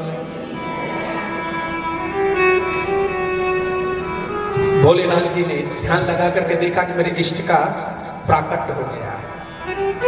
आज कैलाश से भगवान भोलेनाथ चलते हैं, और जब भगवान भोलेनाथ आ रहे हों तो गलियारे रास्ते गूंजने लगे। बोले किससे? एक ही ध्वनि है, ओम नमः शिवाय, हरि ओम नमः शिवाय, हरि ओम नमः शिवाय, हरि ओम नमः शिवाय, ओम नमः शिवाय, हरि ओम नमः शिवाय, हरि ओम नमः शिवाय, हरि ओम नमः शिवाय, ओम नमः शिवाय, हरि ओम नमः शिवाय, हरि ओम नमः शिवाय, प्रेम से गाइए। हरि ओम नमः शिवाय, ओम नमः शिवाय, हरि ओम नमः शिवाय, ओम नमः शिवाय, हरि ओम नमः शिवाय, ओम नमः शिवाय, हरि ओम नमः शिवाय, ओम नमः शिवाय, हरि ओम नमः शिवाय, ओम नमः शिवाय, हरि ओम नमः शिवाय, ओम नमः शिवाय, हरि ओम नमः शिवाय, ओम नमः शिवाय, ओम नमः शिवाय, ओम नमः शिवाय, ओम नमः शिवाय, ओम नमः शिवाय, प्रेम से गाइए। ओम नमः शिवाय, ओम नमः शिवाय, ओम नमः शिवाय, ओम नमः शिवाय, ओम नमः शिवाय, ओम नमः शिवाय, ओम नमः शिवाय, ओम नमः शिवाय, ओम नमः शिवाय, ओम नमः शिवाय, ओम नमः शिवाय, हरि ओम नमः शिवाय, हरि ओम नमः शिवाय, हरि ओम नमः शिवाय, ओम नमः शिवाय, हरि ओम नमः शिवाय, हरि ओम नमः शिवाय, हरि ओम नमः शिवाय, हरि ओम नमः शिवाय, हरि ओम नमः शिवाय, हरि ओम नमः शिवाय, हरि ओम नमः शिवाय, हरि ओम नमः शिवाय, हरि ओम नमः शिवाय, हरि ओम नमः शिवाय, हरि ओम नमः शिवाय, ओम नमः शिवाय, हरि ओम नमः शिवाय, हरि ओम नमः शिवाय, हरि ओम नमः शिवाय, हरि ओम नमः शिवाय, हरि ओम नमः शिवाय, हरि ओम नमः शिवाय, हरि ओम नमः शिवाय, हरि ओम नमः शिवाय, हरि ओम नमः शिवाय, हरि ओम नमः शिवाय, हरि ओम नमः शिवाय, हरि ओम नमः शिवाय, हरि ओम नमः शिवाय, हरि हरि ओम नमः शिवाय, हरि ओम नमः शिवाय, हरि ओम नमः शिवाय, हरि ओम नमः शिवाय। हर हर महादेव। बोलिए देवों के देव महादेव की।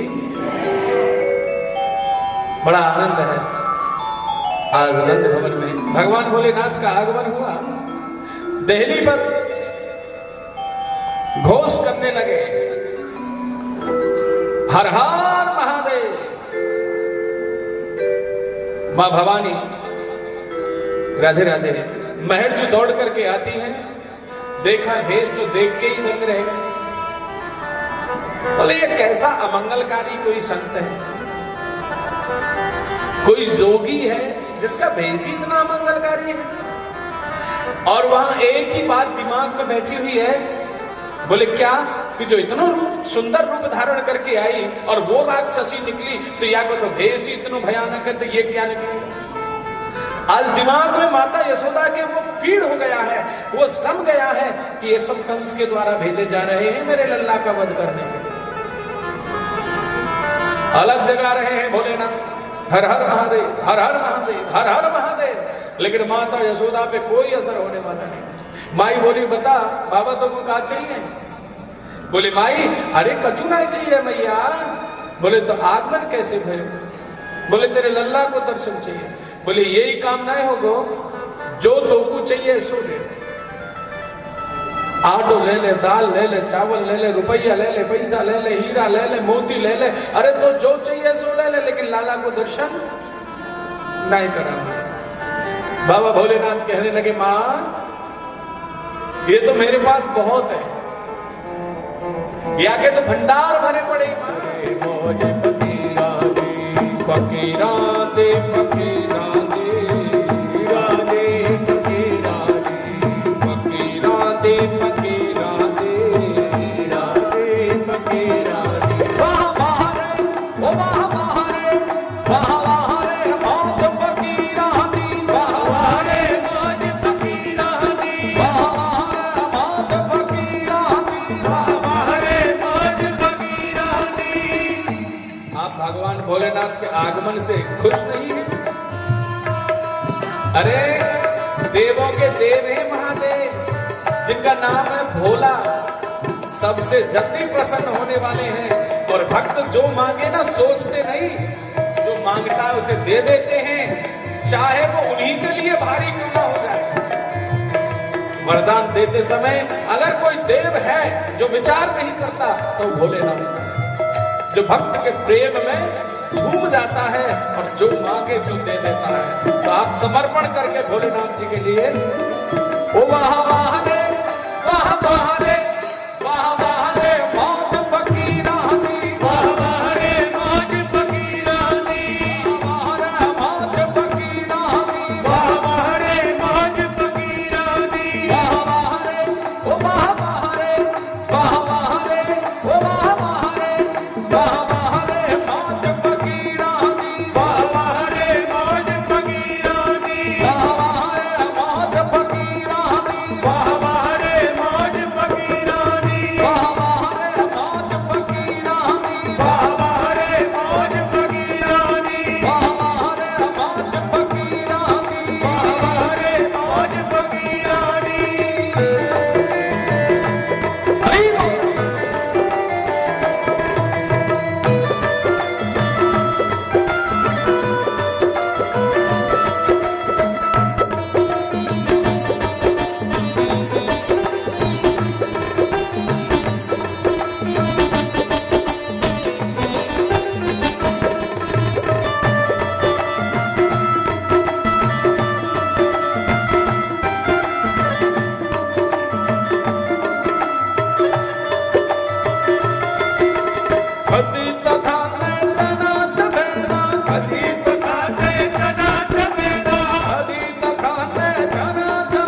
गलियां रहन अहीरा दी, वाह वाह रे मौज फकीरा दी, वाह वाह रे मौज फकीरा दी, वाह वाह रे मौज फकीरा दी, वाह वाह रे वाह वाह रे वाह वाह रे मौज फकीरा दी, वाह वाह रे मौज फकीरा दी, वाह वाह रे मौज फकीरा दी। वाह वाह रे मौज फकीरा दी।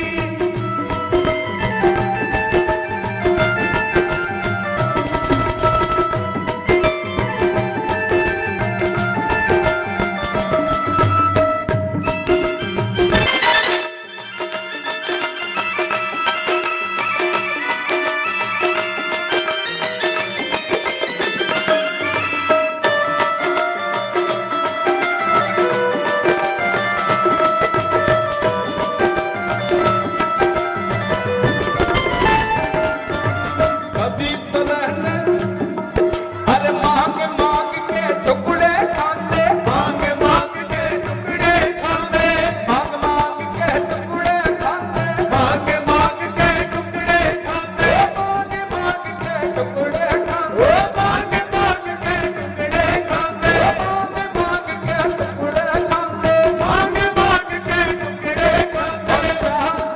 चल चाल और चाल चले अमीरा दी, वाह वाह रे मौज फकीरा दी, वाह वाह रे मौज फकीरा दी, वाह वाह रे मौज फकीरा दी, वाह वाह रे वाह वाह रे वाह वाह रे मौज फकीरा दी, वाह वाह रे मौज फकीरा दी, वाह वाह रे मौज फकीरा दी, वाह वाह रे मौज फकीरा दी, वाह वाह रे मौज फकीरा दी, वाह वाह रे मौज फकीरा दी, वाह वाह रे मौज फकीरा दी, वाह वाह रे मौज फकीरा दी। वाह वाह रे मौज फकीरा दी।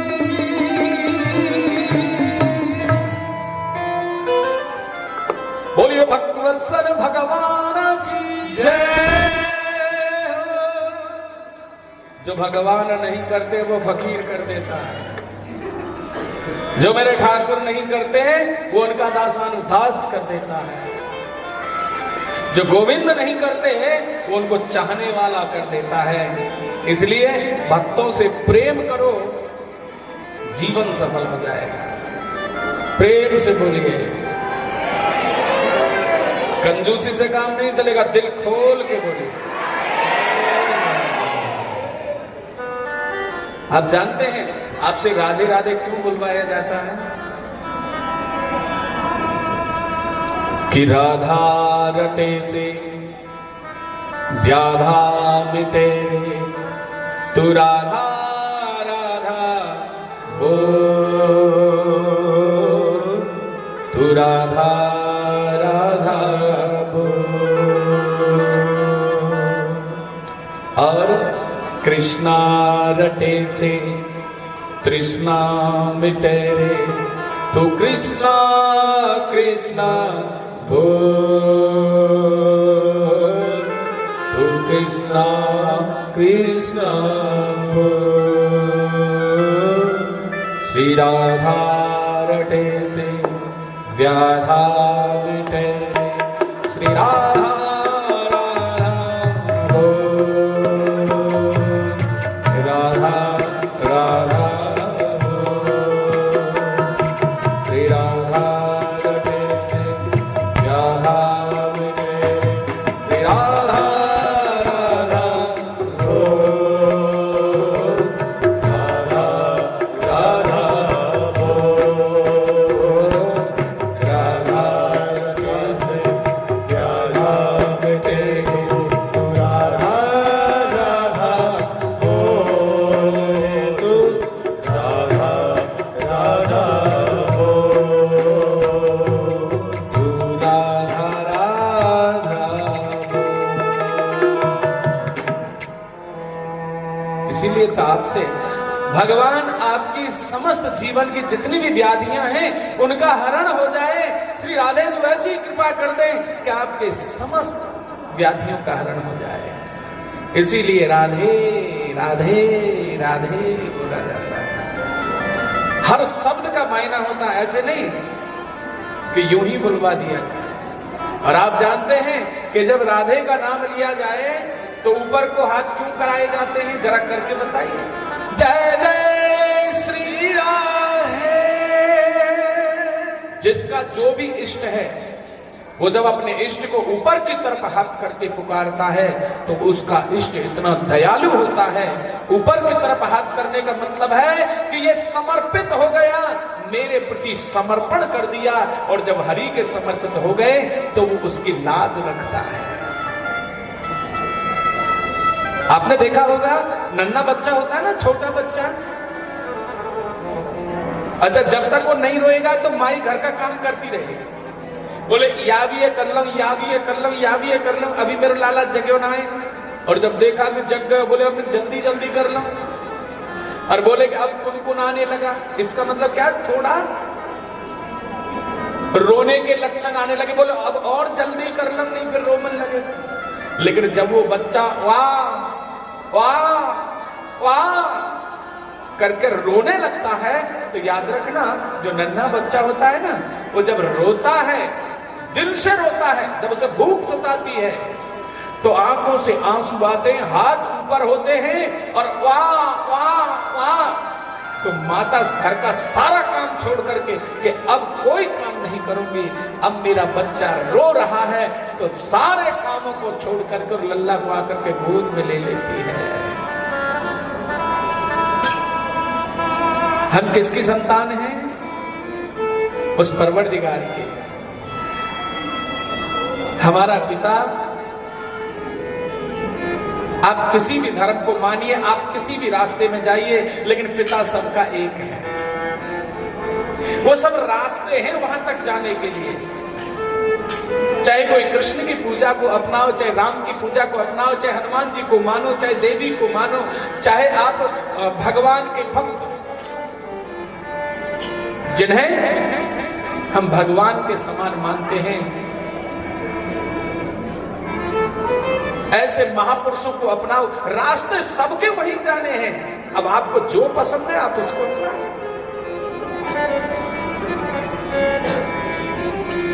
लेकिन श्रद्धा के साथ, छल के साथ कोई रास्ता काम नहीं देगा। श्रद्धा और विश्वास के साथ अपनाना, भव से पार हो जाए। इसलिए जब तुम ऊपर की तरफ हाथ करके हे हरि श्री राधे, जब आप बोलते हो तो आप जानते हो पिता का दिल थोड़ा निर्णय करके करता है, लेकिन मां निर्णय नहीं करती जब बच्चा रोता है। कितना भी जरूरी काम क्यों ना हो, छोड़ करके पकड़ लेती है। तो मां का दिल थोड़ा मोम जैसा होता है। इसलिए हे राधे, हम पे कृपा करना, हम तेरे हैं, तू हमारी है, हमारे जीवन का उद्धार। बोलिए वृंदावन बिहारी लाल। आज भगवान भोलेनाथ ने अपने इष्ट का दर्शन किया और सुंदर सा आशीर्वचन देकर के आज मां यशोदा को कैलाश पर चले जाए। सुखदेव स्वामी कहते हैं कि हे राजन, भगवान का नामकरण संस्कार हुआ और आप जानते हैं राजा परीक्षित से सुखदेव स्वामी कहते हैं कि हे राजन, एक बात को समझ लेना, जब तेरे घर में खुशी का समय आए ना तो तुझे क्या करना है। हर व्यक्ति चाहता है कि सुख के समय में वृद्धि हो, हर व्यक्ति चाहता है कि मेरे घर में सुख बना रहे। तो उसके लिए शास्त्र कहते हैं कि यदि तुझे सुख की इच्छा है और यदि तू सुख चाहता है तो धर्म आचरण करना, और कलयुग में है दान करना। जब तेरे घर में मंगल समय आए तो दिल खोल के दान करना, वो दान ही तेरा कल्याण करेगा। कलयुग में दान करे कल्याण। तो यहां बताया है कि जब नंद भवन में लाला भयो तो नंद बाबा ने कितनो दान करो कि नंद कछु इतनो जो दियो, घन श्याम कुबेरहु की मति बोरी, अरे देखत मोहे लुटाई दियो, बची बचिया छचिया ना पिछोरी। 9 लाख गौएं थी, सबको दान कर दिया, छाछ भी ना बची घर में। एक पिछौरी भी नहीं बची, क्योंकि याद रखना दान दिल खोल के खुशी में ही होता है, दुख में दान नहीं। दुख में तो रंज होता है, दुख में तो व्यक्ति रोता है, और दुख में दिया हुआ दान लेने वाले को बहुत सताता है। अरे जो रो करके दे रहा है वो जहां जाएगा उसी को रुलाएगा। इसलिए भाई मंगल समय पे दान करो, अमंगल नहीं आएगा, आनंद ही आनंद होगा। सुखदेव स्वामी कहते हैं कि यदि आपके द्वारे पर कोई मांगने के लिए जब आता है, आप जानते हो वो आपको कुछ संदेश देता है। जिसे आप भिक्षुक कहते हो, जिसे आप भिखारी कहते हो, भागवत जी कहती है कि वो आपका भिखारी नहीं है, वो आपको कुछ बताने के लिए आया है, बस आपको समझने की बातें हैं। बोले वो क्या संदेश देता है आपको कि याचिका नैव याचन्ति और बोध्यन्ति ग्रहे ग्रहे दीयताम दीयताम नित्यम दातुर्गतिर ईदृशी। बड़ा सुंदर भाव रखा है महाराज। बोले कि याचकाम नैव याचन्ते, भिक्षुक तुमसे भिक्षा मांगने नहीं आता। बोध्यन्ति ग्रहे ग्रहे, वो घर घर जाकर के ये संदेश देता है। क्या संदेश है कि याचका नैव याचन्ति बोध्यन्ति ग्रहे ग्रहे दीयताम, दान करो, दीयताम, दान करो, और यदि दान नहीं करोगे तो मेरी तरह तुम्हें भी दर दर की ठोकरें खानी पड़ेगी। दीयताम दीयताम नित्यम दातुर गतिर ईदृशी। जब मैंने दान नहीं किया तो आज मैं भी दर दर की ठोकरें खा रहा हूं। महापुरुष कहते हैं कि जान लीजिए जो दान नहीं करते उनकी क्या गति होती है कि यदत् दानाच भवत् दरिद्रो, और दरिद्र भावात् प्रकरोति पापम, पाप प्रभावान् नरकं प्रियाति, और पुनरादरिद्र पुनरेति पापी। कुछ नहीं छुपाया है, बस समझने की बात है।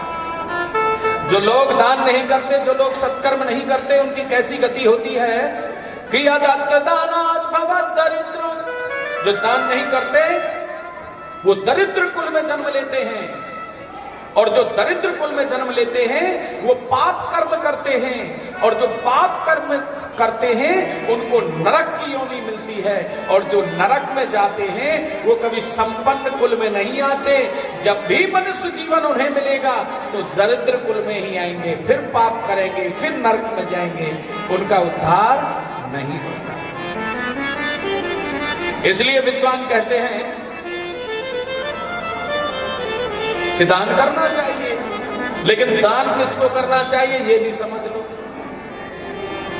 कि सत्पात्र दानाच भवो धनाढ्यो, ऐसे ही दान नहीं करना चाहिए।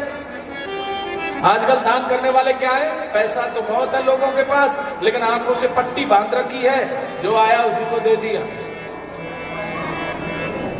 क्या आप जानते हैं मांगने वाले व्यक्ति के आचरण कैसे हैं? वो मदिरापान करता है, भक्ष अवक्ष खाता है, या आचरणवान है, या शुद्ध चरित्र वाला है, या भगवान का भक्त है, आप तो कुछ नहीं जानते। आया और दे दिया। कितने लोग हैं जो गौशाला, अनाथालय, हॉस्पिटल, वृद्धाश्रम के नाम से मांगते हैं। हम किसी की निंदा नहीं करते, लेकिन हम आपको सिर्फ वो आईना दिखा रहे हैं कि दान दो, खूब दो, हॉस्पिटल बनवाओ, अनाथालय आश्रम में अनाथों की सहायता करो, लेकिन देखो कि तुम्हारा पैसा काम में आ रहा है। देने से पहले भैया देखना चाहिए। आंखें खोल के दान करो, आंखें बंद करके दान करोगे तो जो पैसा तुमने दिया है हो सकता है वही पैसा तुम्हारा विनाश कर दे। क्योंकि यदि उस पैसे से कोई पाप कर दिया, उस पैसे से कोई अपराध कर दिया, उस पैसे से किसी की कोई हत्या हो गई, उस पैसे ने किसी को मार दिया, तो उसका दोष तुम्हें भोगना पड़ेगा, क्योंकि पैसा कहां से गया। तो इसलिए दान देने से पहले आंखें खोलो, विवेक का इस्तेमाल करो और दान दो। कहा है सत्पात्र दानाच भवे धनाढ्यो, दान सत्पात्र को देना चाहिए, भगवान का भजन करने वाला हो। भोजन किसी को भी खिलाओ, भोजन किसी को खिलाओ, पानी किसी को पिलाओ, औषधि किसी को दिलाओ, लेकिन यदि रुपए पैसे का यदि धन का दान देते हो तो खोलकर बुद्धि का इस्तेमाल करके तब दान देना चाहिए। आपको देख लेना चाहिए कि हमारे पैसे का सदुपयोग हो रहा है तो करिए, खुल के दान करिए, सत्पात्र को दान करिए। और सत्पात्र को दिया हुआ दान, जो व्यक्ति सत्पात्र को दान करता है उस दान के प्रभाव से वो स्वर्ग में जाता है, और जब स्वर्ग में उसके पुण्य समाप्त हो जाते हैं तो फिर धनाढ्य कुल में आता है, फिर दान करता है, फिर स्वर्ग में जाता है। यहां श्रीमद् भागवत जी में नारकीय योनियों में से आने वाले व्यक्ति और स्वर्ग में से आने वाले व्यक्ति के थोड़े लक्षण बताए, क्योंकि भगवान तो ऐतों की कृपा करते हैं ना। कोई कितना भी बड़ा पापी हो, कभी ना कभी उस पर कृपा करके उसे नरक में से निकालते हैं कि तुझे मैं अवसर देता हूं, तू अब की बार मेरा भजन करना, तेरा उद्धार हो जाएगा। तो जो नरक में से जीव आते हैं इस मृत्यु लोक में, उनके लक्षण क्या है? वो अंग भंग होंगे, वो बदसूरत होंगे, वो भयानक होंगे, ऊपर से वो दरिद्र होंगे। ऐसे व्यक्ति जो आते हैं वो नरक में से आते हैं। और जो रूपवान, जो वैभववान, उत्तम कुल में जो जन्म लेते हैं वो लोग स्वर्ग से आते हैं,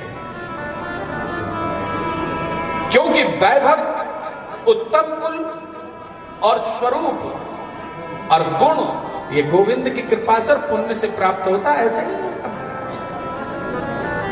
आप लोग जो स्वर्ग से जो जीव आ रहा है वो संपन्न कुल में होगा, रूपवान होगा, वैभववान होगा, और वो सदाचार करने वाला होगा, सदाचारी होगा, दानी होगा, भगवान को मानने वाला होगा। बोलिए वृंदावन बिहारी लाल की। सुखदेव स्वामी कहते हैं कि हे राजन, इसलिए शुभ अवसर को चूकने नहीं देना चाहिए। आज भगवान ने शक्तासुर नाम के दैत्य का भी उद्धार किया। बोले कि हे राजन, गर्ग पुरोहित राजन यदु नाम समूहा तपा, कुल गुरु गर्गाचार्य जी ने नामकरण संस्कार किया। भगवान के 1000 नाम रखे, दाऊ दादा के भी बहुत से नाम रखे, संकर्षण, हलदर, दाऊ, बलदाऊ, बलराम, इस प्रकार से बहुत से नाम रखे। भगवान थोड़ा वृद्धि को प्राप्त हुए, आज देहली को लांग रहे हैं। नारद जी ने देखा, बोले अरे प्रभु ये क्या लीला कर रहे हो, देहली पे चढ़ते हैं और गिर जाते हैं, अरे आप कैसी लीलाएं करके भक्तों को भ्रमित कर रहे हो। भगवान बोले कि अरे नारद, ये मेरे भक्तों के लिए, ये ब्रजवासी के लिए लीला है, इसलिए तुम चला जा। बोले महाराज, एक वो रूप था जो बलि को 2-3 कदमों में छल लिया, और आज नंद भवन की देहली नहीं लांगी जा रही। तो भगवान ब्रजवासियों को आनंदित करते हैं। आज छोटा सा एक माकड़चोर मंडल बनाया, जो गोपी आती है और भगवान से अनुनय विनय करती है कि हे गोविंद, मेरे घर आओ, माखन खाओ, मटकी बिदारो और मेरे जीवन को कल्याण करो, मुझको दर्शन दो। तो भगवान उसी के घर जाते हैं, उसे दर्शन देते हैं, माखन खाते हैं, उसका कल्याण करते हैं। और गोपी बड़े आनंद भाव से निमंत्रण देती हैं, किस प्रकार से? आज मेरे अंगना में आओ नंदलाल, चले आओ गोपाल, हे दर्शन की प्यासी गुजरिया। आज मेरे अंगना में आओ नंदलाल, चले आओ गोपाल, दर्शन को प्यासी गुजरिया। आज मोरे अंगना में आओ नंदलाल, चले आओ गोपाल, दर्शन की प्यासी गुजरिया।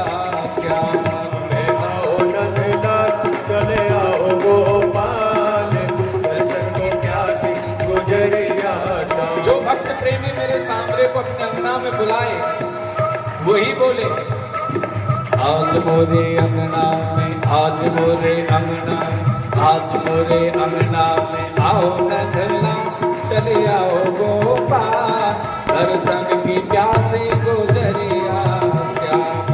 आज मोरे अंगना में आओ नंदलाल, चले आओ गोपाल, दर्शन को प्यासे गुजरिया श्याम। आज मोरे अंगना में आओ नंदलाल, चले आओ गोपाल, दर्शन की प्यासी गुजरिया श्याम। आज मोरे अंगना में आओ नंदलाल, चले आओ गोपाल, दर्शन की प्यासी गुजरिया श्याम।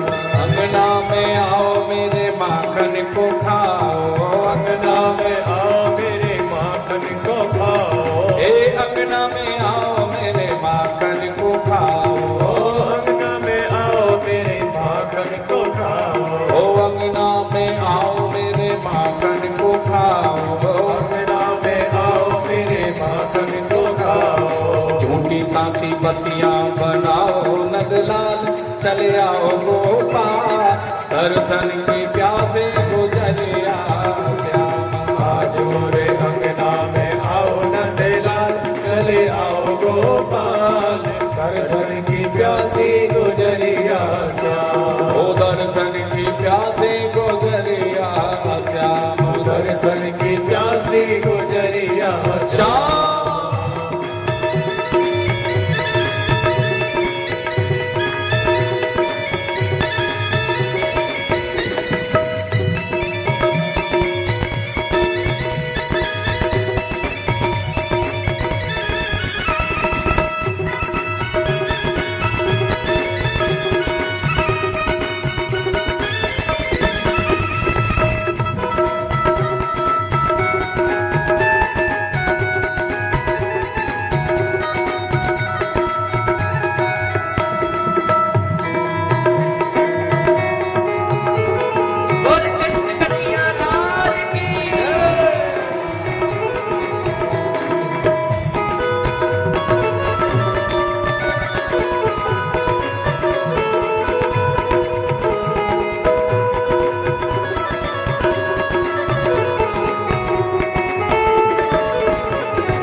कोरी कोरी मटकिन में धोरी धोरी गैयन को, कोरी कोरी मटकिन में धोरी धोरी गैयन को, कोरी कोरी मटकिन में धोरी धोरी गैयन को, कोरी कोरी मटकिन में धोरी धोरी गैयन को, कोरी कोरी मटकिन में धोरी धोरी गैयन को, कोरी कोरी मटकिन में धोरी धोरी गैयन को। चारों ही जमाए रखो दही नंदलाल, चले आओ गोपाल, दर्शन की प्यासी गुजरिया श्याम।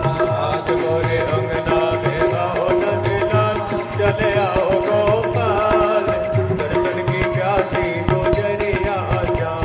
ओ आज मोरे अंगना में आओ नंदलाल, चले आओ गोपाल, दर्शन की प्यासी गुजरिया श्याम। आज मोरे अंगना में आओ नंदलाल, चले आओ गोपाल, दर्शन की प्यासी गुजरिया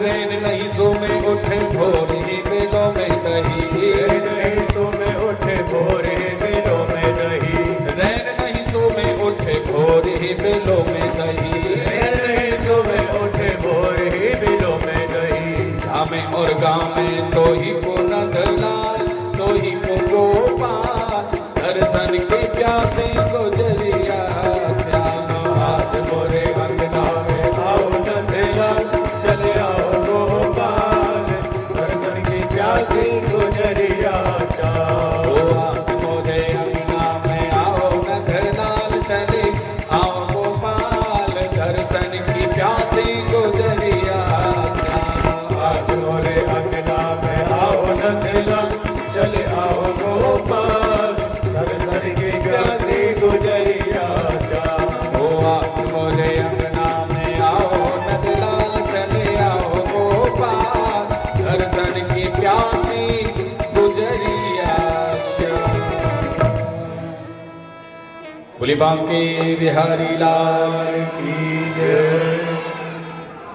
गोपियां भगवान को बुलाती हैं, भगवान आते हैं, माखन चोरी लीला करते हैं, गोपियों को कृतार्थ करते हैं। आज भगवान ने ब्रह्मांड घाट पर जाकर के मृद भक्षण लीला की, जिसमें ग्वाल वालों ने आकर के माई को कहा कि माई, तेरे लाला ने माटी खाई। जब माई ने सुना तो रहा नहीं गया और माई डंडी लेकर के पहुंच गई ब्रह्मांड घाट पर। कन्हैया से बोली, अरे क्यों लाला तेने खाई माटी, और बेटा माखन को मैं और कबहू ना नाटी। अरे तेने लोक लाज बिसराई, यशोदा सुन माई, तेरे लाला ने ब्रज रज खाई। बड़े बड़े लोग जाकर के ब्रह्मांड घाट पे महाराज मिट्टी खाते हैं। अरे खुद तो खाते हैं, परिवार के लिए बांध के लाते हैं। जो जिसको भगवान ने खाया, उस ब्रह्मांड घाट की रज कितनी पवित्र रज है। जो जाए वो उस रज को पाए और अपने परिवार के लिए लेकर के आए, जीवन का आनंद हो जाए। आज माता को भगवान ने संपूर्ण ब्रह्मांड का दर्शन कराया। योग माया से कहा कि मेरी मां को भुला दो। क्यों? कि यदि मेरी मां ने ये मान लिया कि ये ब्रह्म है, मेरा पुत्र नहीं है, तो मुझे पुत्र जैसा प्रेम नहीं मिलेगा, मुझे तो ये ईश्वर जैसा प्रेम देगी। और आज ईश्वर की गति क्या है? सुबह अगरबत्ती करी और शाम को करी और राधे राधे। बोले कि मैं भगवान बन के रहना नहीं चाहता, मैं तो पुत्र बन के रहना चाहता हूं। इसलिए भगवान से जब तक तुम नाता नहीं जोड़ोगे तो भक्ति नहीं होगी महाराज। आप लोग प्रभु से नाता जोड़ो, उस नाते को निभा दो, आपके जीवन का कल्याण हो जाएगा। बोलिए भक्तवत्सल भगवान। सुखदेव स्वामी कहते हैं कि हे राजन, कि एकदा गृह दासी सुयशोदानंद के हनि, कर्मंतर नियुक्तासु निर्मंथ स्वयं दधि। कितना बड़ा राजभवन है, कितने दास दासियां हैं, कितने सेवक सेविकाएं हैं, लेकिन जान लो इस दधि मंथन लीला से कि आपके जीवन में आपको क्या शिक्षा मिलती है। इतना वैभव होने के बाद भी माता यशोदा न किसी सेवक से, न किसी सेविका से, अरे ना किसी दास से, ना किसी दासी से, किसी से भगवान का काम नहीं कराती। जिसके 9 लाख गौएं हों, उसके कितने दास और दासियां होंगे, कितने सेवक और सेविकाएं होंगे, लेकिन भगवान का काम किसी से नहीं कराती। अपने लल्ला का काम स्वयं करती है। यहां तक कि 9 लाख गौओं में पद्मगंधा नाम की जो गौ है, उसका दूध भी स्वयं दोहती है अपने लाला की याद करते हुए।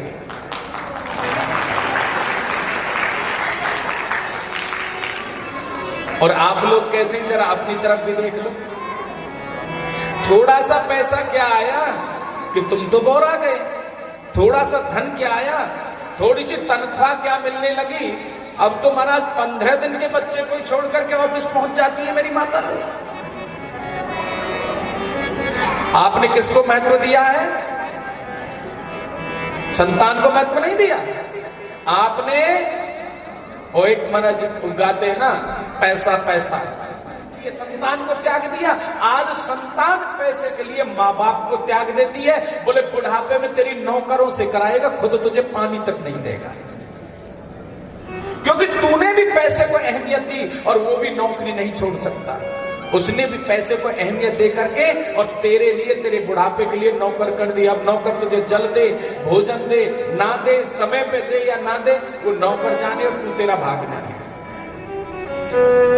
इसीलिए जो हाई फाई जो परिवार होते हैं ना, जो बहुत एडवांस अपने आप को मानते हैं, उनकी संतान इसीलिए माता पिता की सेवा नहीं करती। आज भी झोंपड़ी में रहने वाला, रिक्शा चलाने वाला मीडियम वर्ग का जो इंसान है, उसका किसी का मां और बाप आपको अनाथाल आश्रम में नहीं मिलेगा, क्योंकि मां मजदूरी करके भी अपने बच्चे को पालती है, मजदूरी करती है और बच्चे को पालती है।